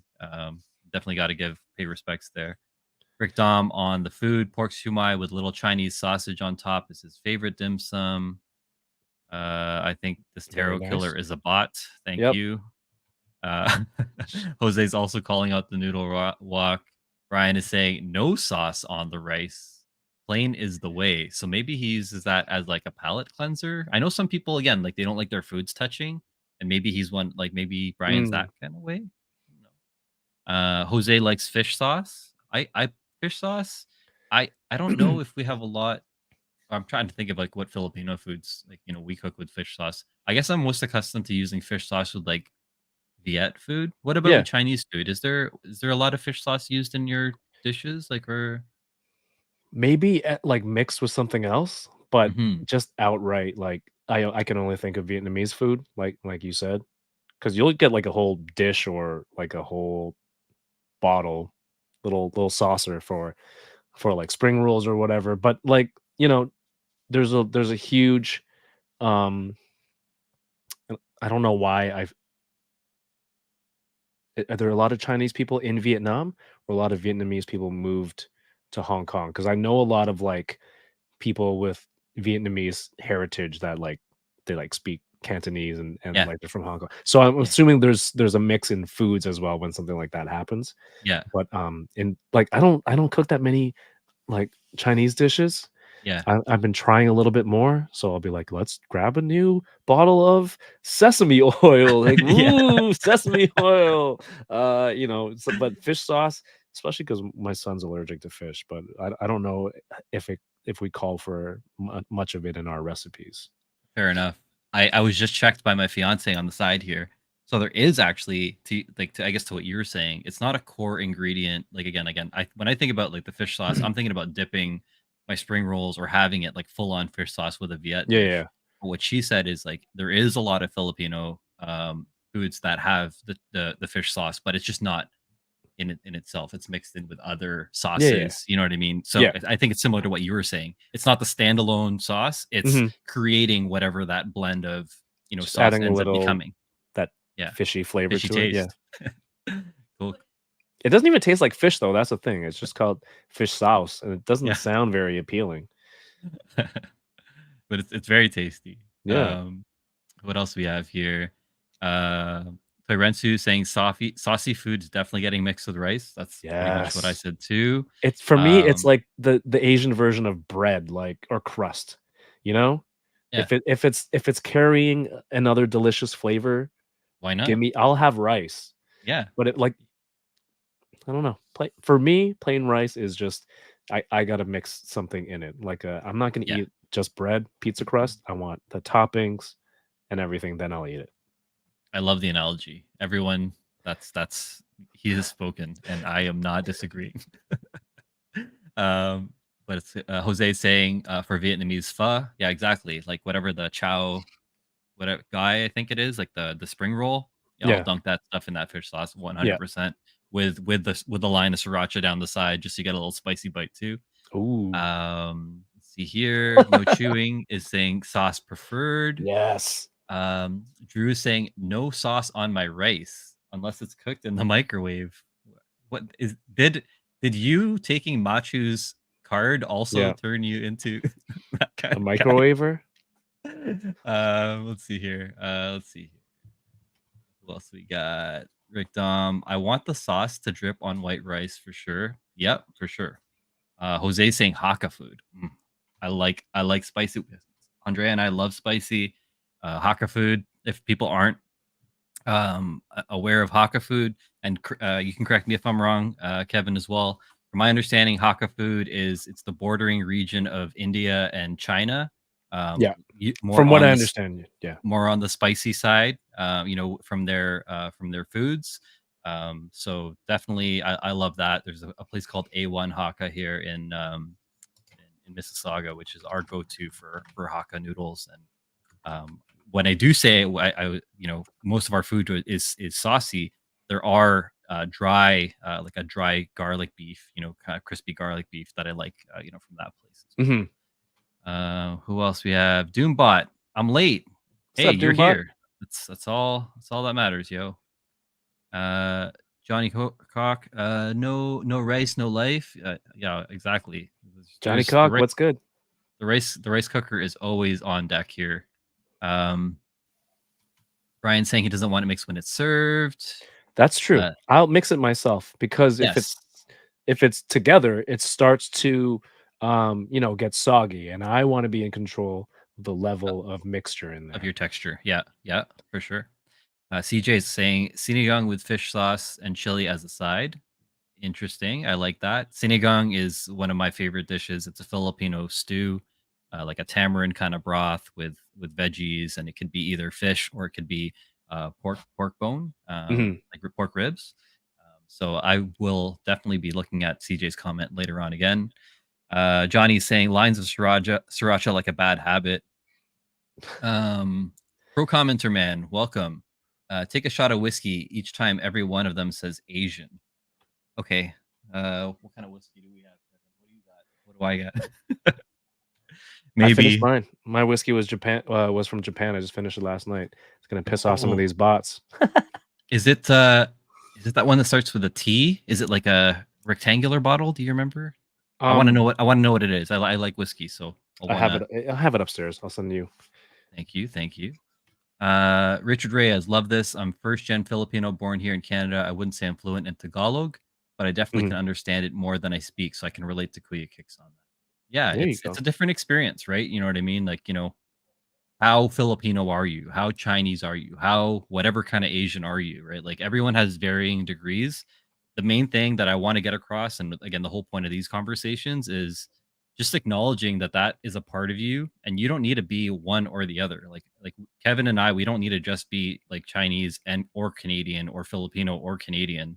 Like our upbringing and our life experiences are both, and like there's other sides too, you know what I mean, of cultures, that surround us, that make us who we are. So I think it's just a matter of like once you understand that difference, or when someone where someone's coming from, then find some similarities, make friends, and just kind of like find the common ground, you know what I mean. Like that's that's why I enjoy having this conversation with Kevin Yeah. right now. We're just kind of vibing on this cultural tip right now. Yeah, so I mean, you're a bit of a foodie, right? You know, you know a lot of spots in the area, and you done like tour things and stuff. So like over the last few years, you know, I've been getting into like Korean food, trying a lot of different Korean restaurants, and then you know, going to Japan last year, trying more, not just sushi, right? But like just stuff across the board, and just Hmm. really just getting into different cultures and cuisines, man. It's a lot of fun. It's a lot of Yeah, great for sure. food and things to try out there. So some like I do think travel like that is important to see how everything works in other countries and how people interact, Hmm. um, and just experiences like that. I think they're very important to build out, like, so you're not just, oh, everything is Canada works like this, and this isn't the only country in the world, and you know it also helps with the understanding when you're dealing with other people, um throughout life. It's like, oh, where are these people coming from? What drives them, or what, you know, motivates people to kind of like act or think specific way too. So it's Yeah, cool, man. You got to check out different foods, man. for sure. I had a teacher in high school, sorry, a teacher in high school who was like, he lived in Japan for a few years. Um, and he taught me this thing. He was like, don't question what the food is, eat it first and then ask after. Because if you ask first, you're probably gonna be like, "Oh, fish You sauce, might get I'm not weirded eating out. that." Yeah. Yeah, Oh unless you have yeah. a food allergy, don't use this tactic. Yes. But if you don't have a food allergy, just try the food first and then go, "Oh, what's in this?" And then it's like squid tentacles. "Oh, I never would have eaten that, but damn, it's delicious." Yeah. You're absolutely right, and it's funny because when you mentioned the food side of things, I used to work for a food tour company, and that was one of the core questions, and is basically based more framed around exactly to maybe your son's condition. It's like, do you have a dietary restriction or allergy? It's Yeah. not a matter of do you like this or do you not like this. You know what I mean? Like, and that's that shouldn't be the way anyone frames it. It's exactly. It's like if there's a medical concern that you should be aware of, that's when you should put that in the forefront. But to your Mm, point, don't judge that book by its cover. You know what I mean? There's so many things you could be missing out on. You know what I mean? By just narrowing that perspective and closing off a potential door or an opportunity to kind of get something different. And the cool thing that I heard from you is travel and get that perspective. That's the best way, I think, because when you're immersed in it, then you really do get to see how shook up and upside down the world could be, like, from what your worldview is, but in a good way. You know what I mean? In terms of, like, once you get that difference in perspective and seeing a different way of life, food, culture, what have you, then that kind of, I think, unlocks a lot of people's thought of opening their perspective on other cultures. Then and they want to have that shared kind of unlocked feeling with other yeah. foods and cultures too. Um, but I want to say for people from a more accessible standpoint, because not everyone has the time or the money to travel, Mhm. is Toronto. I don't know if this is still true, but it was true when I was, doing tours, pre-COVID, so before 2019. Statistically, they said Toronto is more multicultural than New York, which I thought was Ooh. was crazy. And the reason why I'm bringing that up is that, again, if you don't have the time or the money or the ability to travel, physically, and to go to another country, our city, you know what I mean, or the GTA has so many different options, based on knowing that all these cultures are here. Yep. So I'm encouraging people to actively seek, you know what I mean, whatever your favorite restaurant is, and going, to try things. What my old tour manager used to mention as well is, like, as much as you grab like your go-to dishes, you know what I mean? Maybe take a look at some of the other pages and just, do a random, or ask some of the wait staff there to be like, what is your favorite dish, or what are you known for? Because you might go to a restaurant and you know what I guess your staple dishes are for yourself, but you Mhm. might be missing out completely on what their signature dish is, or what that executive chef is known for, from where they're from. So I wanted to kind of bring that up just to kind of help people kind of expand their, food horizons and stuff like that when they try that. But Absolutely. I do want to jump back quickly into um, more food stuff, which is because we were talking about. I think this is a good one to bring up right now. What is the best Thai restaurant and why is it pie? Oof. I mean, the food speaks for itself. The Mhm. accolades and praise definitely back it up. If you Google pie, Uh-huh. um, Uh-huh. man, One of my Jeff, favorites as well. I know we haven't been together, but I know you've been, yeah, and, I've been Jeff and plenty of Nui, times. Yep. incredible, incredible, kind, incredibly, restaurateurs. I think they have several establishments in Toronto. Mhm. They've been doing And it for a long time too. food hub delivery spots as well. Like there's a couple places where they only do select dishes. Like again, Chef Nui, Pad Thai, and a couple of the rice and ground beef kind of dishes and stuff like that.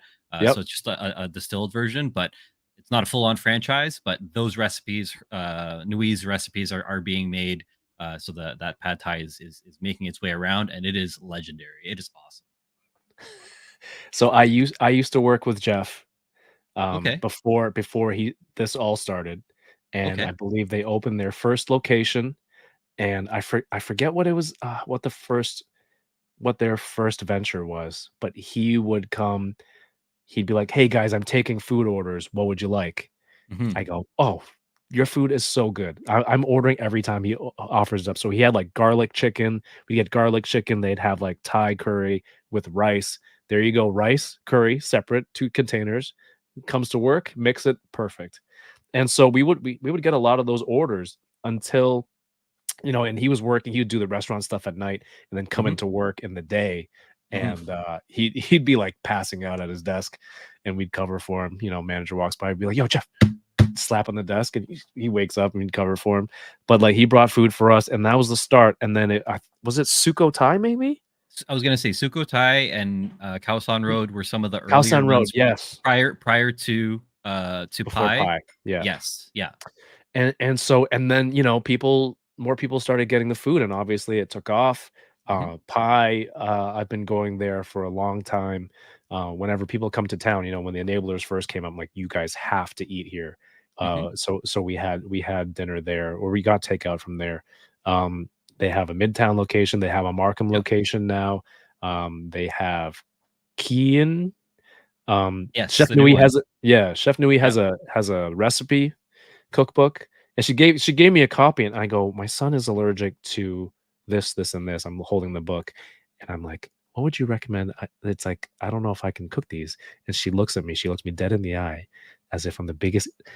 It's the dumbest question in the world, but she was so kind. Her response, she looked at me. She's like, "Just don't add those ingredients." I'm like, "Oh shoot! I never would have thought of that." It's She's just like, "You that still simple. make the rest of the stuff, just Yeah, the don't rest of add it. those ingredients." I go, Yeah. "Oh, boom," like, mind blown. So, yeah, their food is incredible. Cow soy with beef Mhm. is my go-to, Nice. and, so it comes with egg noodles, and there's curry left over that you get a bowl of rice, and you have it with rice, and there's enough curry left over, you take it home the next day. The flavors blend and just amplify even more the next day, and you have that as leftovers. Incredible, incredible. So good, so good. And I don't know if you did they still have that 12-inch, like, Marvel Legends or, like, Toy Biz Oh, Spidey? yeah, Jeff Is is it a still there? I was Jeff gonna say because Jeff's a toy guy, right? he's a comic kinda geek, and dude, he's so talented. Like, first of all, he's older than me. He hoops, he still plays ball. He's incredible. He can draw really well, and he's a comic book geek too. He's into, like, hip hop and stuff, and, I mean, you can hear it when you hear the soundtrack when you go in, and some of the decor on the walls. Yep. And I guess whatever business acumen he has here, in everything that he does, it's really, he's they're both so talented. Yep. So all of the success is not luck. Like it's just all their skills being applied. It's incredible. For sure. And that's why I needed to definitely slide this one in here. Again, I know we're both not Thai, but we're celebrating Asian culture. And I know that, again, this is one of like Andrea and I's favorite go-to places, we'll go to when we're in Mhm. Toronto. I know it's come up on your feeds. I always see it on my feeds too, because celebrities are there nonstop. Like, Yeah, whether that's the it's thing too. Shays, Raptors, like Yeah, so like just visiting teams. Hollywood. Yeah, yeah, it's crazy. Right. Yeah, So I went there for my 40th too for and I for think for dinner. Kev, Machu is saying that like that's there used to be a Thai place that he thought was the best, and Pi beat that. So There you go. This is coming Yeah. from a New Yorker saying that he thought that the New York Thai scene was the best, and it's just been trumped by pie here. Couple more Oh, you know things. what else she Go did ahead. too? She's like, "Oh, if you wanna cook one of these dishes, let me know. I can get you a little package of the ingredients, like a small portion, because I think they import a lot of, Spices from ingredients Thailand or from something. overseas." Yeah. So Yeah. she's like, "I can fix you up a little setup if you wanna go try it Oh out." So I'm like, man. "How sweet is that?" They just seem like the nicest people, and again, I've never met them, but the food, the service, the vibe of like I've been to pretty much every restaurant, you know what I mean, that I know that's been associated with them, and I've Mhm. never ever been disappointed. So, yeah, I just wanted to make sure that we gave them a little bit of love. Nothing but Here. love for, Jeff and Nui. Mhm. Let me. Okay, we're. I originally had this again as an 8 to 10 because you have Boba Squadron. Oh, we're How not are you doing it feel? tonight. I'm all yours. So you're good on time. Yeah, yeah, yeah. I'm taking a break from Boba Squadron tonight. We're this I'm doing this. Awesome. I just want to make sure, we got some I got some fun, stuff to talk about. I hope you're having Yeah. a good time with what Yeah, you're talking absolutely, about. man. If you go past Um, 10, that's fine. Sweet. So let me roll back a couple slides. Going back to food. Um, nope. The noodles, the types of noodles. Is there like what is your favorite type of noodle? Because there are so many different ones. And is there a particular way, you know, Andrea and I will get, we obviously love chow mein. We'll get a lo mein. We'll get, Shanghai. We'll get like different types of like style of noodle. But I want to know from your perspective, like, is there a best noodle, or is it depend on the situation of like the broth and the toppings, or like what's your take on noodle? Um, that's hard to say. It's usually the dish, right? I don't know if you can say if one noodle is what one noodle to rule them all, To rule them all. right? One noodle to bind them. But I don't know, lately I've been on a real pho kick, whether Okay. it's winter, summer, like I'll probably have it once a week at least. But you have to have a nice um rice noodle for pho. Hmm. Sometimes I like something with a little bit of chew, so like a thicker noodle, but yeah, it's hard to choose one noodle. That's a I'd rather pick a noodle dish. Fair enough. Fair enough. And Yeah. what would that? Is there a one noodle dish, your go-to noodle dish, if anything, if not the noodle, or is it also Um, too difficult? I mean, like, dude, like everyone does noodles so well. Like, Koreans have like I think they have the best instant noodles because they're also spicy and they have all Hmm. the flavors. It's insane. So we stock a lot of those in the house. Um, and I'm not a noodle snob. I will, cup noodles good. Hmm. They have lots of different Japanese flavors for cup noodles. So, oh man, I'm gonna go with the classic instant noodle. What's the brand? It's I think it's a Japanese guy with a headband on. I Is don't know that which is one. that cup noodle? No, he's not cup noodle. Let's see here. Cup noodle. Like how we're just googling. It's not cup noodle. Nissin, Nissin. Yes. Okay. Yeah. I Yeah. think that is the parent brand of cup noodle, isn't it? Oh, maybe I don't know. Nissin. That's the way to go because like even in Hong Kong, Yeah. in Hong Kong and China, like rice That's the brand. dishes and noodle dishes are are breakfast food, right? So you can go or even like in Hong Kong in a diner style breakfast, you can get it's like macaroni with a fried egg and ham in a bowl of macaroni in like a chicken broth. Like Hmm. that's a breakfast dish. Yeah. Or satay beef on a Nissin instant noodle is a breakfast dish. Spam and eggs, a staple, right? Spam and eggs goes on a sandwich. It goes on instant noodles. So like I had it instant in a noodle bagel this week. on a bagel, dude. Spam is like, let's talk about spam. Asian heritage. Let's talk about spam.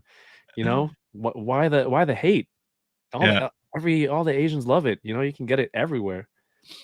It's on everything, right? Yeah. Thanks for coming through, Jose. We'll Have a chat good night. soon. Um, But yeah, no, good stuff. I mean, it's funny because even Andrea, we were thinking about, we're planning our wedding, and it's like, what's the late night menu? And Ooh. she's like, I wonder if they'll let me bring in noodles. And like, but yeah, unfortunately, it's not. They're not allowing it. Like, I don't know if it's like a liability because they don't want like all kinds of kettles going around, or like if it Oh, takes get like a away. nice you can get a nice dry noodle too, right? Not in Yeah, a bowl of soup, but like, yeah, like a mixed in a sauce. yeah. Um, yeah, That there's or tons I of think different. again, it's just all them obviously not want to get off menu, and they want to make as Mm, much for themselves as well, which I could get from a that business kind of standpoint. But I'm saying that because again, like we're a noodle, we definitely love different types of noodles, and again, it was almost working its way into the wedding, which is awesome.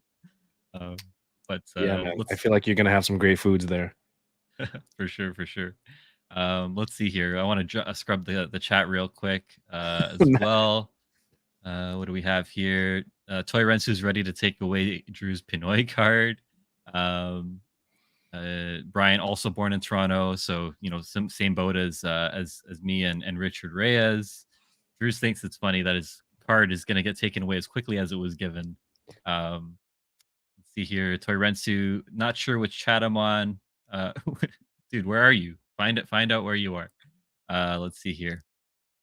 Brian's also saying again, Tagalog kind of died off with the parents' gen. I think that's very common for a lot of Filipino, families. Where again they're just kind of encourage their kids, if they're born here, or at least they're trying to make it here, assimilate, pick up English, work, you just kind of, get through the motions here. Machu Torrensu is collecting P cards like Pokemon. P cards is a not a great name for that.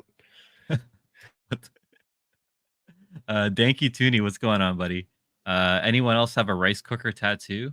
No, I don't. That But sounds cool, actually. would it be like the little like an actual rice cooker, or is it like that little elephant like Japanese like logo that The you Zoji. That's the Zoji, Zoji? baby. Put some respect on Um, its name. right? So that's like let's talk about that one. When Like a little thank cartoony rice cooker with yeah, the lid open and you got the paddle kinda half in there, right? yeah, Yeah, yeah. That absolutely. it could be that too. See here, King Dingaling. All this food's making me need my metamorphin. Let's see here, Saint Brian. All this talk about food, you guys are killing me. Sorry, that's kind of where things go. Um, even when I started dating my fiance, I didn't ask her to be my girlfriend. I said, "Do you want to be my fat friend? Like, and just eat any? Do you eat anything? Okay, cool. This is gonna work." So, yeah. Sorry. Food will always creep into my stream in some way, shape, or form. Yeah, man. We talked about Machu saying how pie is now his favorite place.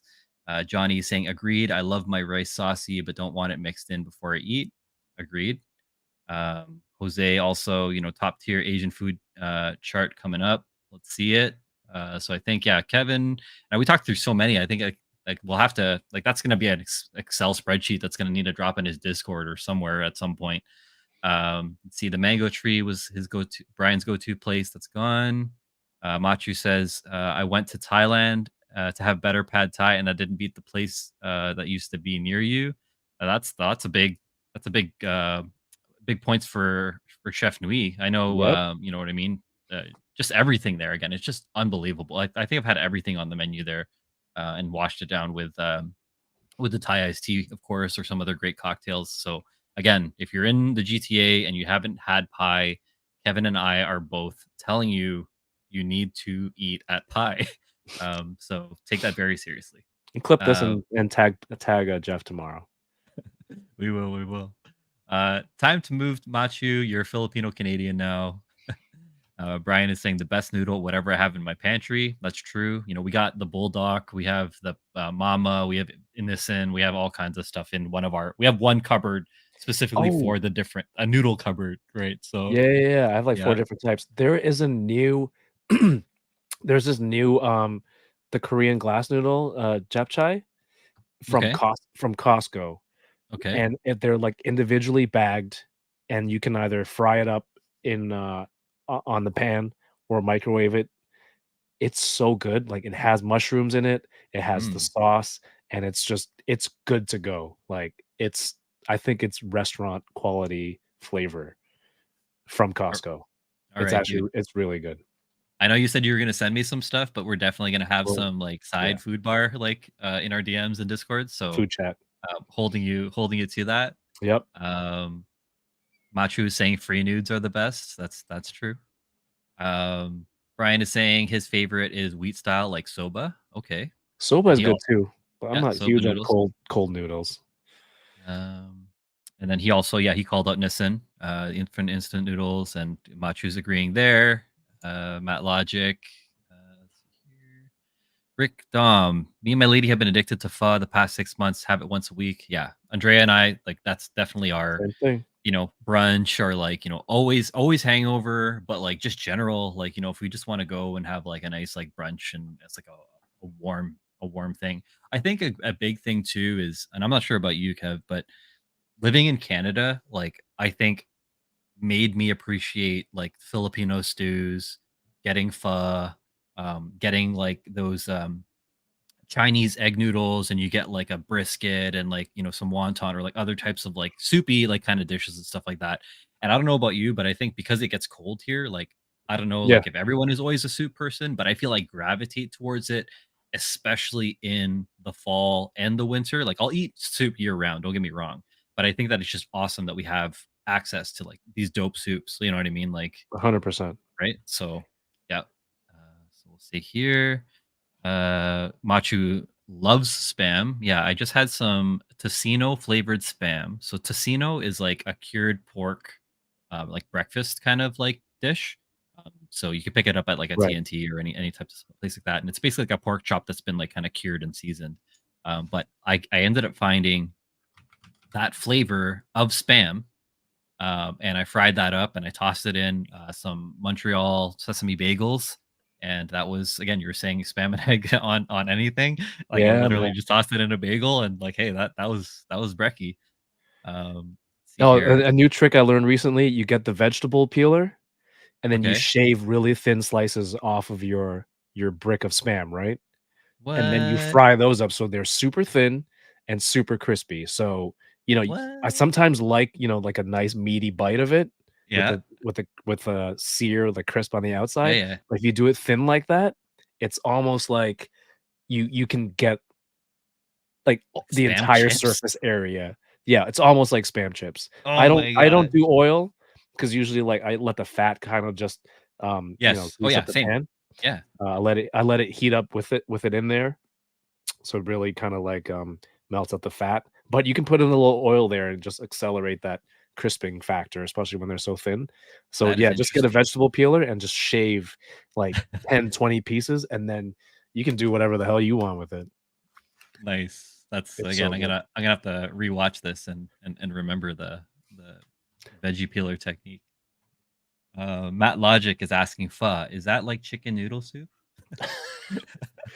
So Matt was in town and we had Okay. pho Yeah. at Nam, and we go and he orders a pho dish with chicken as the protein, and Matt is Mexican, right? I believe he is, I and think so. he's not Asian. He doesn't look like me. So He's we're sitting in the Spanish, but I restaurant. don't know what kind of Spanish. I think he said he was Mexican before. Anyway, he like so the guy brings it out, and then the server is like, number one special, and then I'm like, that's me. He puts it down, and then he's like, chicken noodle soup, and the way he said it, because it was pho with chicken, he said Yeah. it like in a very like the way it's Unim described, unimpressed. chicken noodle soup, but that has a different connotation, Yeah. and put it in front of Matt. And then we were eating, and then 5 minutes later, I was like, "Yo, is it weird that he called it chicken noodle soup? Like he was being condescending?" He's like, "Yeah, I noticed that too. I think he said it because it was me." So that's why he's saying, "Is it like chicken noodles?" It's Oh, not Matt. Campbell's. Yeah. Sorry, Matt. But yeah, like now it's definitely, beef broth, right? And like different kinds of beef cut, whether it's rare beef, beef brisket, tendon rather, tripe, beef ball, like it's very beefy, right? Like Yep. in regards, so that's why, you know what I mean? And I'm pretty sure Kevin put you on notice when when that happens. So very interesting and funny story. Now you know what to order. Stay away from the chicken noodle soup. All beef all day. Um, Brian is so hungry. Johnny's saying pho is so good you could eat it regularly and constantly. I Hmm. love tonkatsu ramen, but I tend to only want it weekly. I love ramen too, but I agree I could eat pho. I think because it's clear and easier to take down. I feel It's that lighter. like yeah, I feel ramen can get heavy, whether it's the density of the noodle or again the fact that you're getting heavier cuts of pork and other types of filling, with it. I think the Um, broth is just more dense and mhm, flavorful, and there's mhm. more ingredients in it. Like, you just looking at it, it's not see-through. Pho, Yeah, you can see what's in your you can see bowl, red. right? Yeah, yeah, exactly Yeah. what's So there. you can have that, like, on a hangover day or whatever. Mhm. Tonkatsu is good.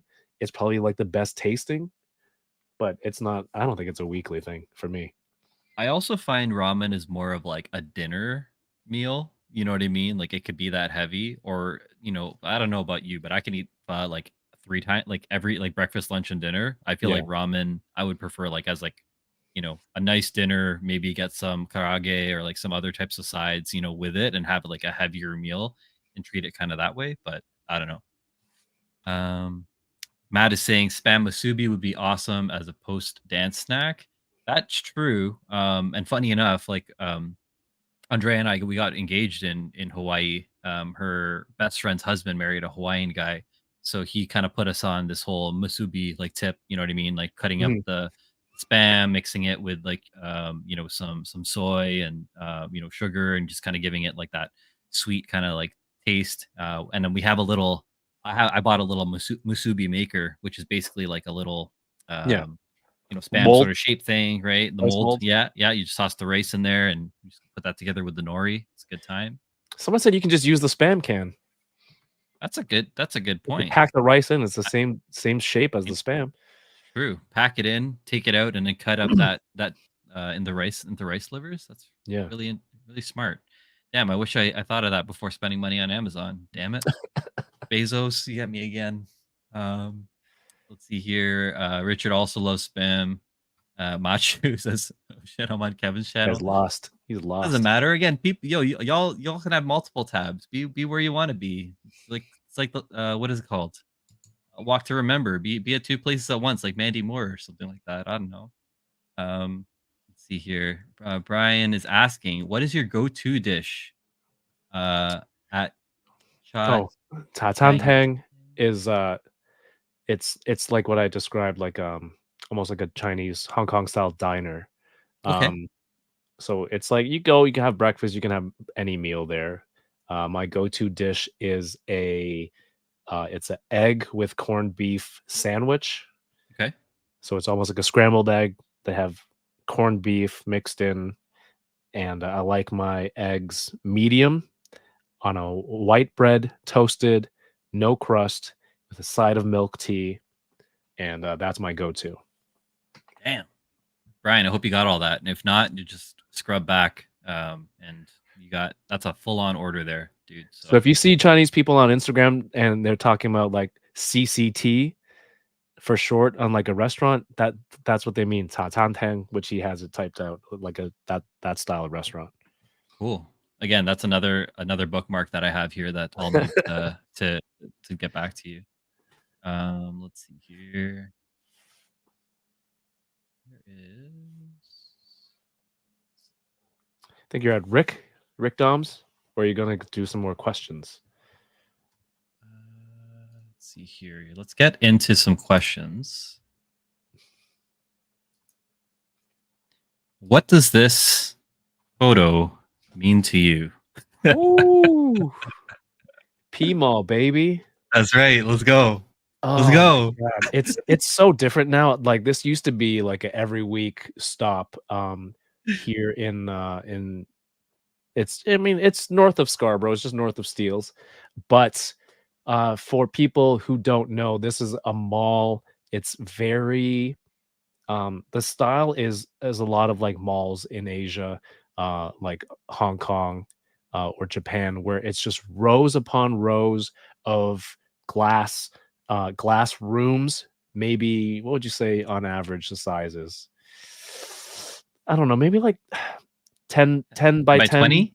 10 by Yeah, 10 by 10 10, by 10 by 20. 20 depending? Yeah. Yeah, and Some they're are really small, right? very So small rooms unless you're rich and you bought bigger units, and you go there for, like, random car parts or, air fresheners for your car, and the heyday of this was obviously bootleg DVDs and video yes. games, right? Yes. So you'd go there, you'd get now like, back in the day, it was like people would go and take do you remember the sticker machines? Or, like, Yes, the photo the booths? photos? Yeah. Yeah, there'd be, like, rows upon rows of, like, stores with machines that you go in and your high school friends or you take your date there or whatever, you take sticker photos and they put cute little, characters and emojis and stuff, and you print it out, and then after a lot of raids from the RCMP shutting down on the piracy problem, at P Mall, um, a lot of those businesses shut down the video games like, PS2 games, Dreamcast games, all Whatever that you could stuff. burn. Yep. Whatever you could burn. I went to First Markham because it was a little bit closer, Okay. but, yeah, I had a lot of stuff there. What else did they have? I don't remember what they had up but, like, now it's still it's a lot I think it was an important spot because it wasn't just for Asians, because No. Asians would bring a lot of their non-Asian friends to kind of be Ex like, "Hey, try these foods."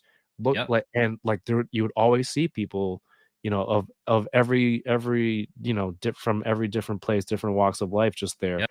And they'll be, now it's just bubble tea and claw machines and getting phone cases, right? People always want to Yep. get a new phone case and the newest this and that. So that I think that was really important for that, and of course, putting the other peak cultures on, like, "Yeah, this is where you get the DVDs," and they're like, "Whoa, what? Yeah, 5 man. movies for 20?" And Yeah. then, you go to the different stores and stuff, so it was, a landmark for Yeah, me. man. All of that, you know what I mean, I resonate with. Again, coming from Saga, dude, I'll tell you, I used to take the bus pretty much like from like Saga all the way to Kipling and then go from Kipling to Kennedy and take the Kennedy bus all the way Damn. up here, dude. I missioned it. And to your point though, it was because I was taking my non-Asian friends and it Yeah. was more so to get their Nokia phones modded, uh, I picked up my Sony mini disc player there. Oh my god. Um, I think, games for sure, you said that. Um, and just again to put people on more of the anime culture, just getting because again, like where else would you get like Mm, like a video disc or a burned DVD of a next season of some type of anime that was never airing here. Dragon Ball Z for us was on constant repeat loop. You know what I mean? You get to a certain threshold and it starts back at like with yeah. Raditz again. You know what I mean? So I mean, like this was the only place that I knew that was reliable to like if people were really getting into tech, getting into gaming, getting into phone modding, even like specific like accessories for their car or whatever, like Yeah. whether it was like something like a deck or or something like a mat or a headrest or like Yeah, anything, yeah. Some right? Anything decals, to right? customize. Yeah, man, like this was the place. So I mean, again, like big mission for me. But I thought like because again it's in Markham, I know you have like a couple closer places. I just wanted to kind of like throw it back to like when we were like I'd say like 20 years ago, like this was a much different place for like nerds and like just like guys that were into this Yeah. gaming culture and stuff like that back in the day, right? So Yeah, like the corner right there used to be a food stall on the ground floor, and you get like the curry fish balls that you can get on a skewer, mhm. or all this the fish siu mai on a skewer, those snacks. Like it was great, man. Or you take people there to get the back to food again. The bubble Yeah, waffles, right? yeah, yeah, yeah. Bubble Oh yeah, waffles is yes, huge, yes, the bubble still waffles. Yeah, huge, yeah, right? yeah. Now all the food's upstairs. But I mean, like culturally, it was awesome, you know?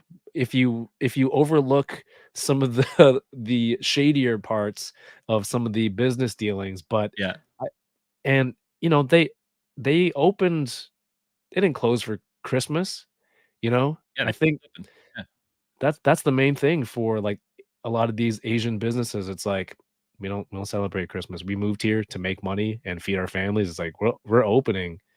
Yeah. Christmas Day, and I asked my friend, Jason Lapidus, and I'm like, "Why why is there such a large population of, um, you know, Jewish people who like Chinese food?" Like, how he's like, "Well, they're everything's closed on Christmas Day. The only thing that's open is, like, Chinese food." And so there's, like, that cross-cultural thing, Yeah. uh, so, like, it's always open. It's always open, it was always there. It was Hmm. great. Yeah. For sure. On the chat, we have a couple more people. David De La Huerta, What's up, thanks for David? joining. He and Toy Rensu are also saying bootleg DVDs or cell phone case mods. David Huerta saying Pacific Mall riot every weekend. Terrence is talking about the upstairs arcade. I forgot. Right in the center, there was the double escalator that would take you up into the arcade. Yes, Initial D spent countless hours and money on those damn games. Uh, we got Kevin Romero. What's going on, Kevin? Hey, Kevin. And let's see here, bro. When Initial D came out, like 2 episodes a month was crazy. Uh, Brian saying Pac Mall for me was the spot where you just had the itch for anything Asian. I went there to get anime DVDs, my PS2 games, and cheap cell phone plans, and the arcade. Brian is an absolute monster on any Capcom fighting game. That's how he and I think it was Funland, the one that was at like Young and Dundas beside Eden Center back in the day, beside Ryerson, Okay. that arcade on the side street. Again, he would just destroy people in like Third Strike, all Marvel vs. Capcom, every iteration of all that other types of stuff. So I imagine Brian was throwing down with some of the best people at P Mall back then. So yeah, man, P I Mall. wasn't I wasn't a video game guy. I think in high school I was more into, playing Jits.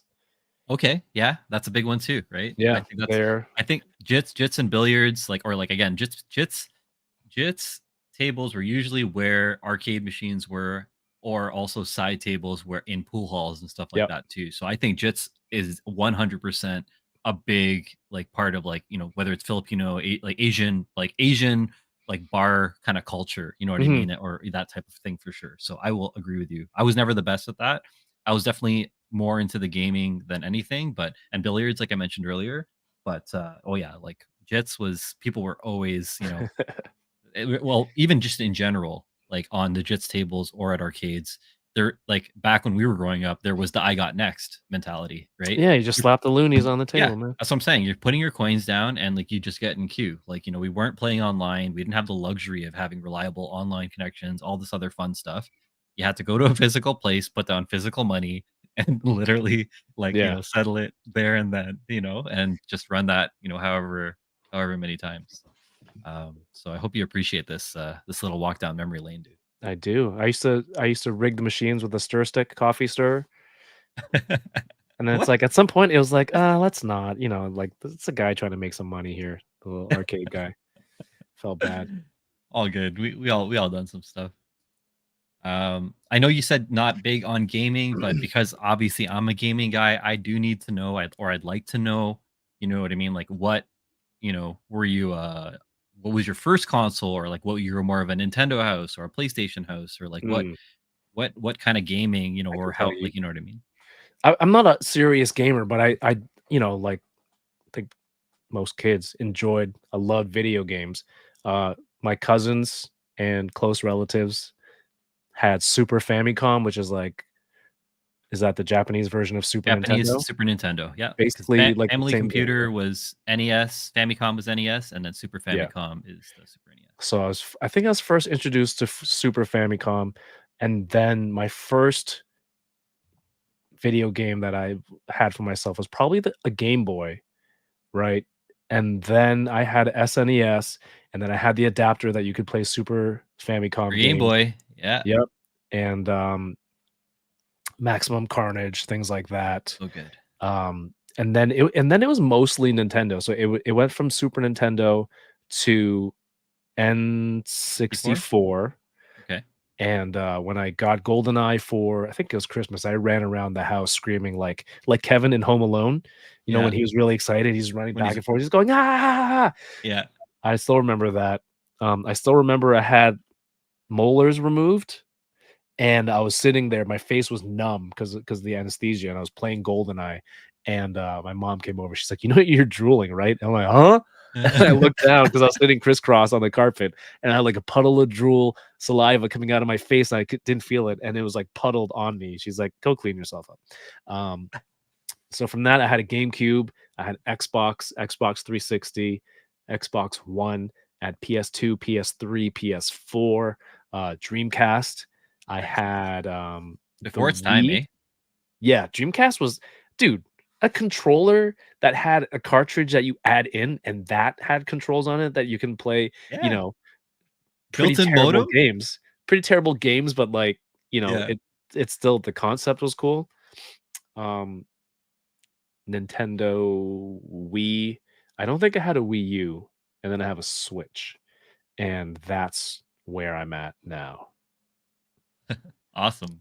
Well, that's Yeah. that's that's a lot. I know, and I bring it up because obviously, again, toys and other types of pop culture, are really big, with your channel. But I wanted, other people to hear, your journey. You know what I mean, through gaming. That kind of segues into this one, Oh, which before that first Xbox, do you remember how moddable it was? oh, You dude, can add upgrade the hard drive, and you can run, like, browsers and play all your media, like, all the movies that you BitTorrented, you could yeah, put on there and watch them through there on your TV. Dude, that was a game changer, man. yeah, because I had it like land to my router, right? So that my PC could talk to it and like just I had it like pretty like fully like hooked up. Like the crazy thing too is even with the first gen Xbox, so I had cousins that lived in the basement. I was upstairs, and I got my grandfather to, it was a big Filipino house, so like he ran the router pretty much like and put Ethernet ports into different Wow. bedrooms. Yeah, so it was like we had RJ45s in, like, the early 2000s, like, plugged Damn. into our walls, which we were lucky. So but when I found out that you can literally, like, LAN systems together, we used to run 2v2 Halo from my bedroom and one of the cousins' bedrooms in the basement, Sick. and it was the coolest thing ever because, like, no lag, you can shout and, like, still talk to each other and all, and everyone's, like, in the house. So when family came over, those fam jams were just nuts, just 2v2 Wow. Halo tournaments, red versus blue. Um, but That's yeah, no, great. like so many fun things with that. Even going back to what you mentioned with Dreamcast, um, that was moddable to be a VCD player. Speaking Yep. of PMAL, you could Remember mod the boot that. disc? Sometimes you had to load a boot disc for Dreamcast before you put on the bootleg disc. Yeah, dude, 100%. Again, kids today will never know the hoops and hurdles necessary to Now I don't I wanna mess with these systems, like, "What? I can't mod this? I can't, yeah, like, do all this, like, shady stuff to my system and I jeopardize know. $1,000?" Like, yeah, I don't wanna Well, do that. that's the thing, like, all of these were so, like, modular and analog that, like, you literally again, like, you needed to have, like, what's it called? Like, your a physical chip to mod sometimes, you know what I mean? Like, and, like, a lot of these were just hardware changes, laser reader changes or whatever. Mhm. So many things now are, like, through software that you could potentially brick your system and, like, it depends on if you wanna take that risk, you know what I mean? And actually, like, go down that rabbit hole, and I'm not one to go that deep. Um, Toy Rentu saying Dreamcast memory card was amazing. I haven't played Sea Men. He's asking about that. Matthew says, I'm not a gamer. Have before listing every console. Okay, I don't know why, I guess I played video games, but I don't see myself as a gamer, I don't know why. Maybe because 'cause I've never had a LAN party or a WAN party or anything like that. I don't collect I don't know, there's a certain image of a gamer in my head that I don't know. I play games. I had consoles, but I'm not like I'm not a hardcore game. Well, I did play Call of Duty pretty religiously for a while, and I Yeah. had to call it quits. I would say, um, 'cause I work in gaming, I would say you are a gamer. I would say that a lot of people Oh, okay. like are gamers. The main thing is again, like you just called out a very specific keyword, which I have to constantly educate people about, is hardcore gamer, right? Because I would Mhm. say hardcore gamers are leaning towards now esports. So, but I would say like Ooh, technically people that play, like my fiance plays Animal Crossing, and some people are very much into mobile games and stuff like that.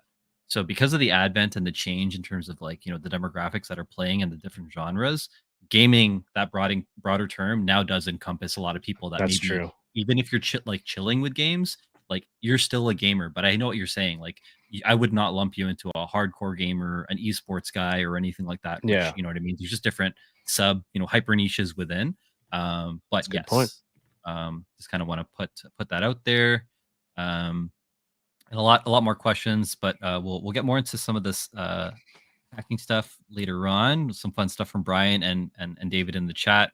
But I wanted to get to you to this Pokemon question with you because I know you've been opening packs. I know Pokemon has changed quite a bit since we grew up. But going back again, my first console was also a Game Boy with Mhm. Tetris and Super Mario Land. But Pokemon obviously is something that we both grew up with, and we all had to make that fateful decision in elementary school, red or Mm. blue. So, which version did you end up what was your first version?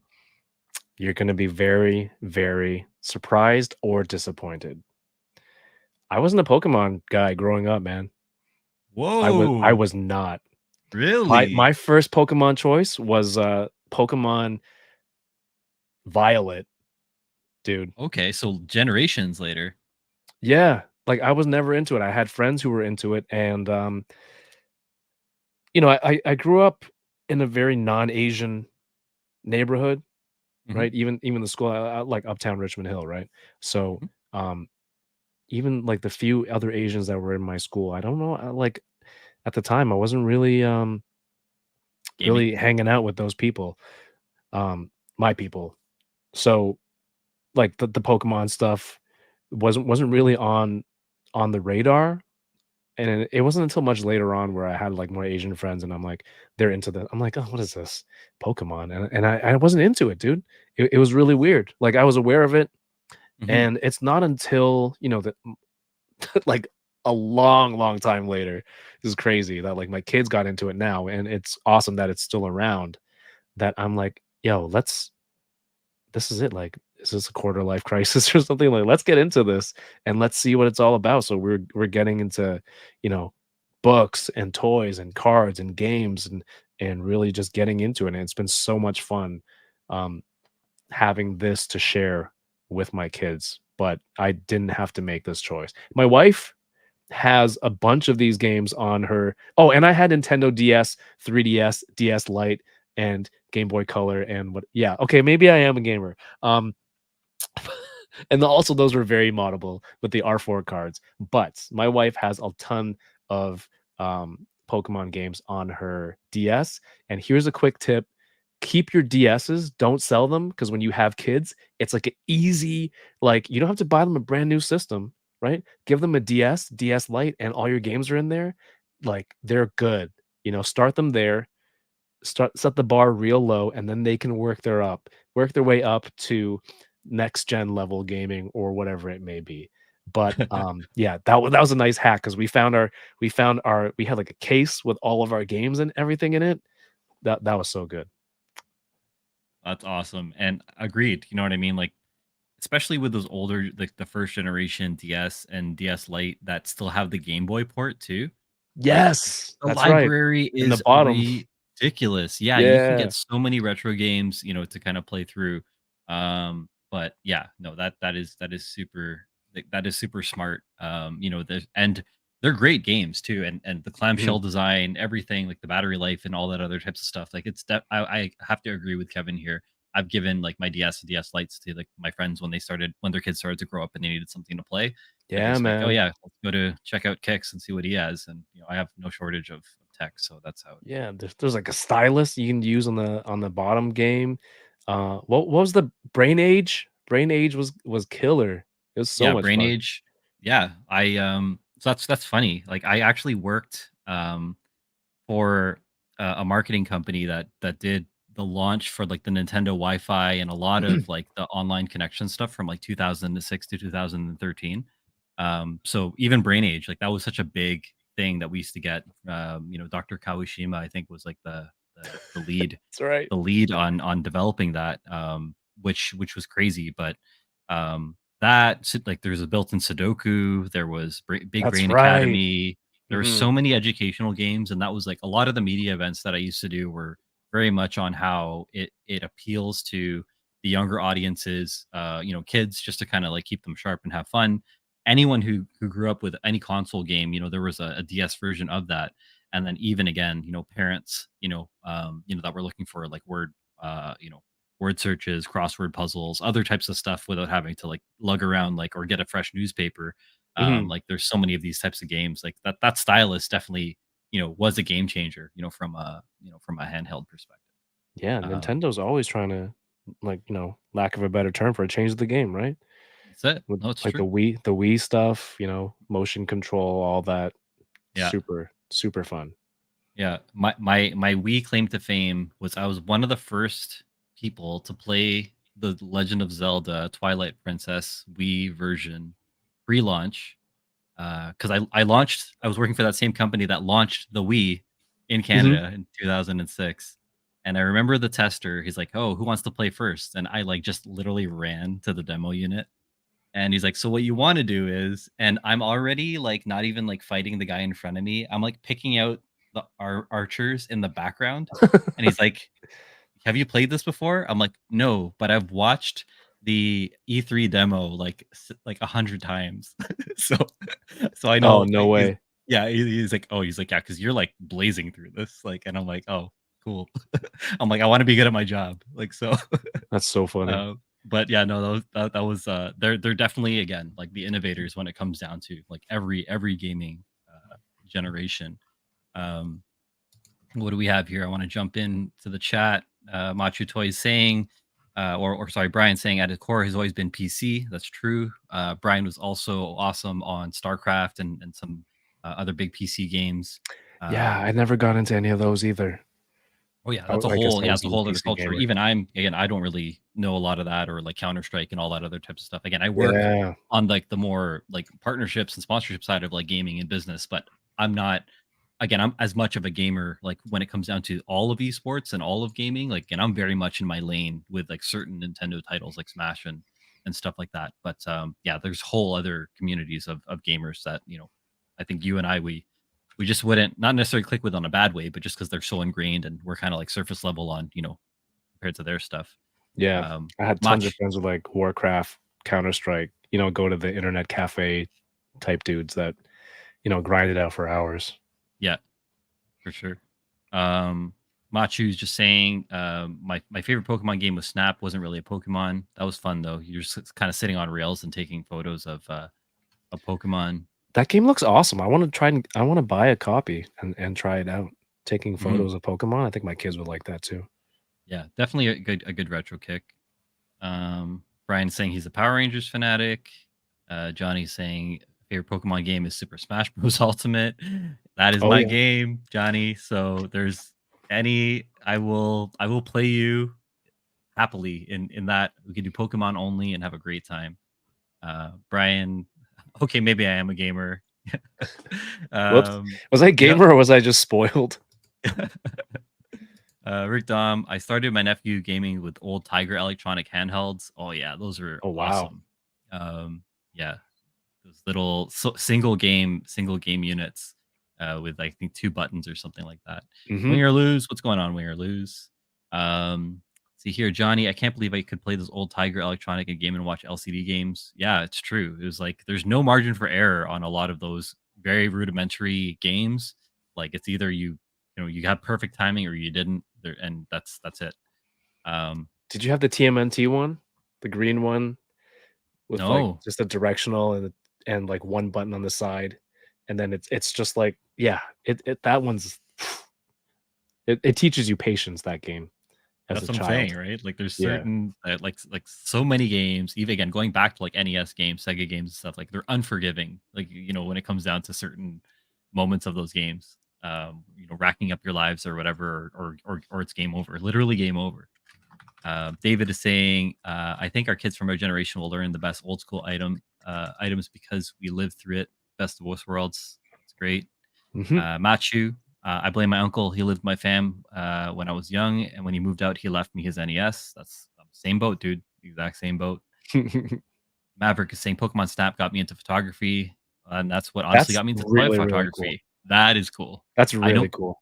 I think your kids would enjoy it because it's on rails, and you do see Pokemon that pop up. but there are Mm. certain trigger scenarios where you either need to throw bait or a Pokeball or something to find hidden Pokemon in very specific Oh, okay. scenarios. So if you can, yeah, if you could get into it, dude, that's something to think about. Machu's agreeing. Holy shit! I think Pokemon Snap got me into photography as well. We have, let's see here, Richard Reyes saying all this talk about PMAL modding R4's DSL DS has R4 for DS has me a nostalgic mood. True, true. R4 changed the game for DS for sure.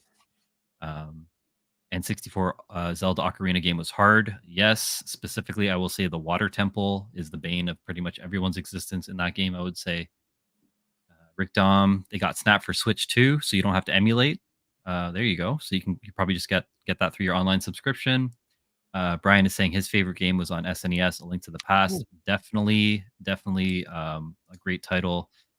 And yeah, you're gonna look for a used copy of Snap for Switch. Yeah, take a look at take a look on online. But I think you could download it as well if you're okay with the other copy. I am feeling it a little bit, so I will say I want to cut it short soon. But I want to ask one more question. Let me see where it is. Here it is. Very, very specific to to maybe only people that live in Mhm. Toronto. So I'll close out with this one. What does CCYA mean to you? Um, CCYA has so it's the Canadian Chinese Youth Athletic Association. Um, it started off as a place years ago, before the Jeremy Lins out there, right? Before, like the Yao Ming era of like Asian players in the NBA, there wasn't a lot of Asian ballers, right? Chinese ballers, Filipino, like that would go to your pickup games or in schools or anything like that, organized sports. So it started out as a place for, youths to have a place to go play, and it was organized. So I think it was huge, and it's grown to be uh, a much bigger thing now. They have classes, um, uptown, downtown. I used to coach for them, all different age groups. They work with the NBA. Um, I think it's now rebranded as the Jeremy Lin School of Basketball or Okay, Basketball School, one of those. So, taken on a pretty big thing, and, the president of CCYA, Clem, was, um, I guess, friends with Simu Liu, I okay, guess, earlier on, and they don't just do sports now. They've branched out to have guest speakers to talk to people in the community. It's like, what can you do? awesome. Showing kids that there are, what your options are, instead of just being a doctor or an accountant all the time. It's like they'll Yep. bring in people who run restaurants, like Hmm. uh the owner of Patois, Hmm. come talk to people. Zach Eady, who was in, the Final Four player as a Player of the Year or whatever it was the last 2 years, Think so. NCAA. He came by. He's Chinese Canadian. Speak Hmm. to the kids, talk about his journey, everything, in like different walks of life and business. Just giving a guiding voice to the youth, which I think is incredible. And they started putting on. I think that's when they brought in Simu as well to talk about acting Okay. for kids as an option too, as an avenue. And then so that grew, and they used to do a basketball game, celebrity basketball game at night market down in I think at Metro Square. Um, and they'd have like YouTubers and things like that combined playing the game. And then I think one I think it was 20, I don't know, before Simu was announced for Shang-Chi. I think he was like I think he booked it, and then he was gonna go back to re-audition for Shang-Chi, but he's like, "I gotta wait one more day. I'm playing in the celebrity basketball game." And then he skyrockets into the MCU. And so now the yearly CCYAA Celebrity Classic is like a face-off between Simu and celebrities versus Jeremy Lin and other celebrities. That's Um, cool. so I used to coach. It was really cool because like coaching with the kids every Saturday morning, teaching them basketball. But then, as I got more responsibilities with my kids, it was getting tougher to get up every Saturday morning, and my knees weren't as good because it was cold. Um, so I try to volunteer my time with them for any video work, photography work that they need for events here and there. But it's pretty cool. They're getting involved with Culture City. Culture City is like they champion, for people who need what is like when you go to like a sporting event or a concert, you might be overstimulated with the senses for certain people, so they create like these special rooms Okay. that Just to like avoid like overstimulation yeah, or something yeah, like yeah, that? yeah. Okay, cool. Yeah, for things like that. I forget there's a specific term for it. I'm really bummed that I can't remember right now. But it's a pretty huge thing. So they do a lot of charity work with that as well. But last year was cool. It was like D Brown, former Raptor, former Mhm. dunk champion, was a coach. Um, Nice. who else was there? Like I think Dominique Wilkins. And yeah, they just get a lot of people involved. It's really cool, and it's just branched out to not just sports, but a huge community thing. So, um, and what I like is, you know, they get involved with TNT and they have sponsors, but Yep. it's like companies who, you know, they see what CCYA is doing, and Mhm. they kind of just get together and as a community of Asians that just, it started on basketball, but they've all come together to really build a bigger organization and program and community programs. I think it's really really cool. That is awesome, and I loved hearing everything you had to say about that because, Brian in chat, his dad used to run the MPAA, Mississauga Filipino Athletic Association. Oh wow. So and then my dad used to coach. My sister used to play. I used to score keep, just keeping tallies and marking fouls and all kinds of stuff like that, Mm. being the nerd on the sidelines and stuff like that. So when I I'm came keeping score on my NDS. yeah, seriously, it just where's my stylus? Um, with CCYAA, like I can't remember how this came up. I think it was maybe at Offworld or something like that. So I found out about this about the organization through work. So Okay. one of the marketing agencies that I used to work for, we used to rep for Powerade, and so I've actually been sent to several CCYA events in the past, Oh including really? night market, including like some of the major tournaments. Like so, the night market, like all the stalls with the food at, like after the tournament, Yeah. the after the performances that they have on stage and all that other types of stuff. So I can't remember who I said this to, or I don't know if I've said this to you, but I wonder if at one point in time I handed you a bottle of Powerade, or if you ever Oh came like wow. right like in like again, not even knowing, not even thinking, you know what I mean? Like Hmm. this, because this would have been for me. I'm gonna say like late 2000s, like anytime between 2006 2010.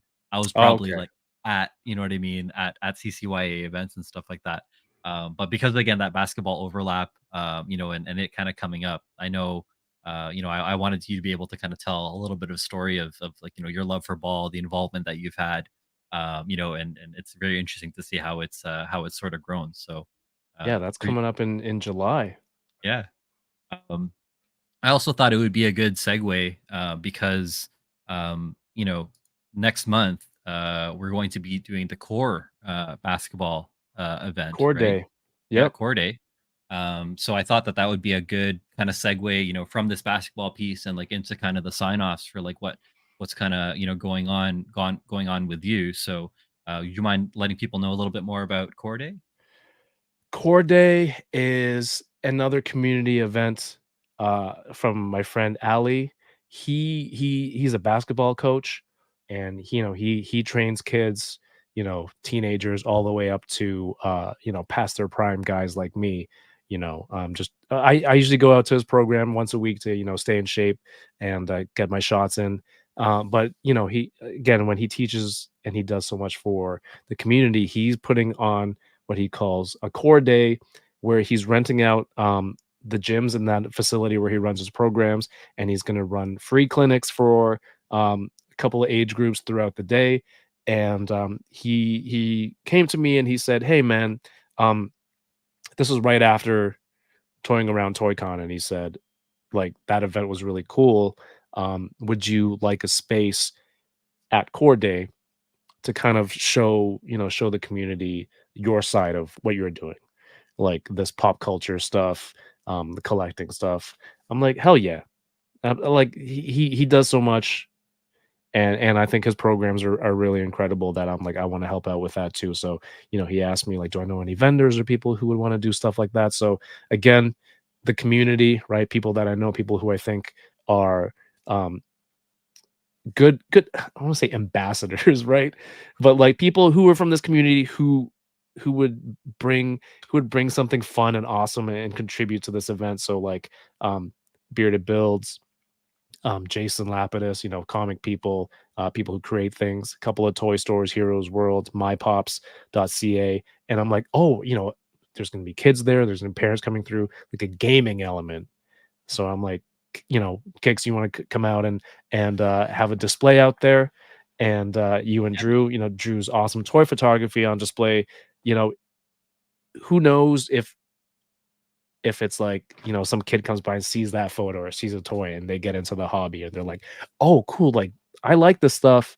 Maybe secretly, there's adults that do this, like there's adults that are into this? yeah, man. So, I thought it was a cool opportunity. So that's happening June 15th at Battle Arena, which is Victoria Park and Steeles here, and Ali is putting on the event. And I think it's free for everybody. There's going to be like food trucks. There's going to be a mini auto show in the back. There's get some cool cars out there. So I think it's a really really fun event. That's right in this area, and everyone in the community can benefit from going out and get a free basketball clinic for the kids and things like that too. So go on Instagram, look up Core Basketball, and it's a very very awesome program. Thank you, and thanks for having us. I know, again, like Drew and I, had a great time, setting up with Titan Toys and stuff like that by, the Toying Around Toy Con. So for sure, I got that small CRT, I got a stand up TV. I want to promote, gaming and same way that you were saying that, hey, like if a kid can be more, forward with like, hey, I'm into toy collecting, and like, hey, adults think like it's cool, you know what I mean? Like Yeah, then they can kind of participate in that fandom. So that's kind of the same reason why I wanted to start bringing gaming to these events too. Is that sure some people are like to play games, but there might be this negative perception of like what a hardcore gamer is or what someone who likes to enjoy games. But um, you know, toys and games can bridge the gap between generations. They can yeah, bridge the gap between cultures and stuff like that. So I think I'm on that same kind of like vibe with you. Is just if my booth can provide an opportunity for a father and son or daughter and mom or whatever that may be to kind of just come and hang out, just kind of take a breather, between between shooting hoops or whatever else they're doing that day, then that's a job well done in my opinion, right? yeah. um so appreciate you having us there. And definitely, Drew will be posting up with some toy bacon. We'll also be promoting. So the week following that is the Awesome Toy Show in Brampton. Nice. So I'm partnering one more time. Toy Bacon. So Drew and I are partnering with the Scars and Straps Barbershop. That's the barbershop that I go to in Port Credit, Mississauga, to host another Smashdown tournament. So it'll be a 16-person Super Smash Brothers tournament at the Toy Con. Oh, And then we're also going to be introducing some more wrestling. So there's going to be actually more free play areas there to play more games than just Super Smash Brothers. I believe we're going to have some PS5s set up with some wrestling games and potentially even more retro stuff with a bigger gaming footprint this time. So really excited for that. So everyone else, aside from Core Day on the 15th, again, Awesome Toy Show on June 23rd. You can grab your tickets now. Looks like Claudio's going to be there as well. I could see that in the chat, which is awesome. But otherwise, Kev, I know before those in-person events that you and I are going to be at, I know you have unboxing Thursdays and Boba Squadron. Why don't you remind people? I think you said Rick Dom is going to be there and Chamba this Thursday. oh, that was last Thursday. Well, last Thursday Thursday that rather. just Yes, passed. that's right. Yeah, I did see yeah. that. Yeah. Um, and then where else? Where else can they see? Can they see you? Gotham? Are you still on Gotham? No, that I was just guesting over there during X-Men 97. But yeah, if you're not, if this is your first time, I'm here on YouTube at Toying Around, Instagram at Toying Around. I have a live stream every Thursday night at 9 p.m. We unbox some toys, hang out with a guest, and chat pretty much like this, but with it's like hot ones, but with action figures that you don't eat and less crying and vomiting. Monday nights we usually do Boba Squadron, which we recap Star Wars shows, collectibles, and news, things like that. But tonight we're taking a break. We should be back next week, either Tuesday or Wednesday, I believe, because Star Wars Acolyte will be out and we'll be talking about that. Also, Asian Jedi, dude. Like, now I can cosplay as an Asian Jedi, be like, "Why is there an Asian Jedi?" Now there's, like, an Asian Jedi, and it makes Yeah, sense, and I've already got the hair for it. Like, there you I'm go. I'm ready for this show. It looks so good. Um, but yeah, I'm excited for that, and you can see, follow the channel, follow my Instagram for, whatever adventures I'm going on, toy stuff, stupid videos, things like that. Awesome, man. So again, you can watch Kevin this Thursday, Unboxing Thursdays at 9 p.m. Again, Boba Squadron next Monday at 10 p.m. If you are someone who loves Star Wars and you want to hear and join a chat with other diehard Star Wars fans and really get into it, Boba Squadron is the show for you. So definitely make Hey, sure to sub to Kevin's channel there. Otherwise, for me, Kicking It with Kicks is kind of the general show that I got going on. Just started with this second episode. This is again the Asian Heritage Month chat that we have going on over here. We first had it with the Pinoys with Toys. We had Machu and Pancheezy hanging out there, and then Kevin, of course, today. But I'm going to be keeping the same time slot, from 8 to 10 on Mondays. I may switch between gaming and have some other industry contacts in this type of interview type of format to kind of unpack culture, unpack work, and just kind of switch it up a little bit. But yeah, you could find me here at Kuya Kicks on YouTube, same on Twitch and on Instagram, TikTok, pretty much Kuya Kicks everywhere. So again, if you're into gaming, if you're into toys, and just kind of hanging out, having conversation, you can kick it with Kicks every Monday at 8. So yeah, I think that's we're good. Any last words? Are you good to go? Everyone, if you're here for me, go subscribe right here to Kuya Kicks YouTube. And dude, you've always been so supportive of all the stuff that I do and super kind at the same time. I'm so happy that you asked me to be on here tonight and happy to hang out with you, man. So much fun. Appreciate you having you, Kev. Again, it's been awesome. Me going from kind of following you and kind of following your content, meeting you in person, and meeting a super chill guy, to finally having you on the show. So yeah, man. I guess the next one maybe it'll be a pie meetup where we get to actually get some food Yeah, and let's do that. and show it off. Yeah, I'm All right, down. everyone. We'll catch you on the next one, and thanks for watching.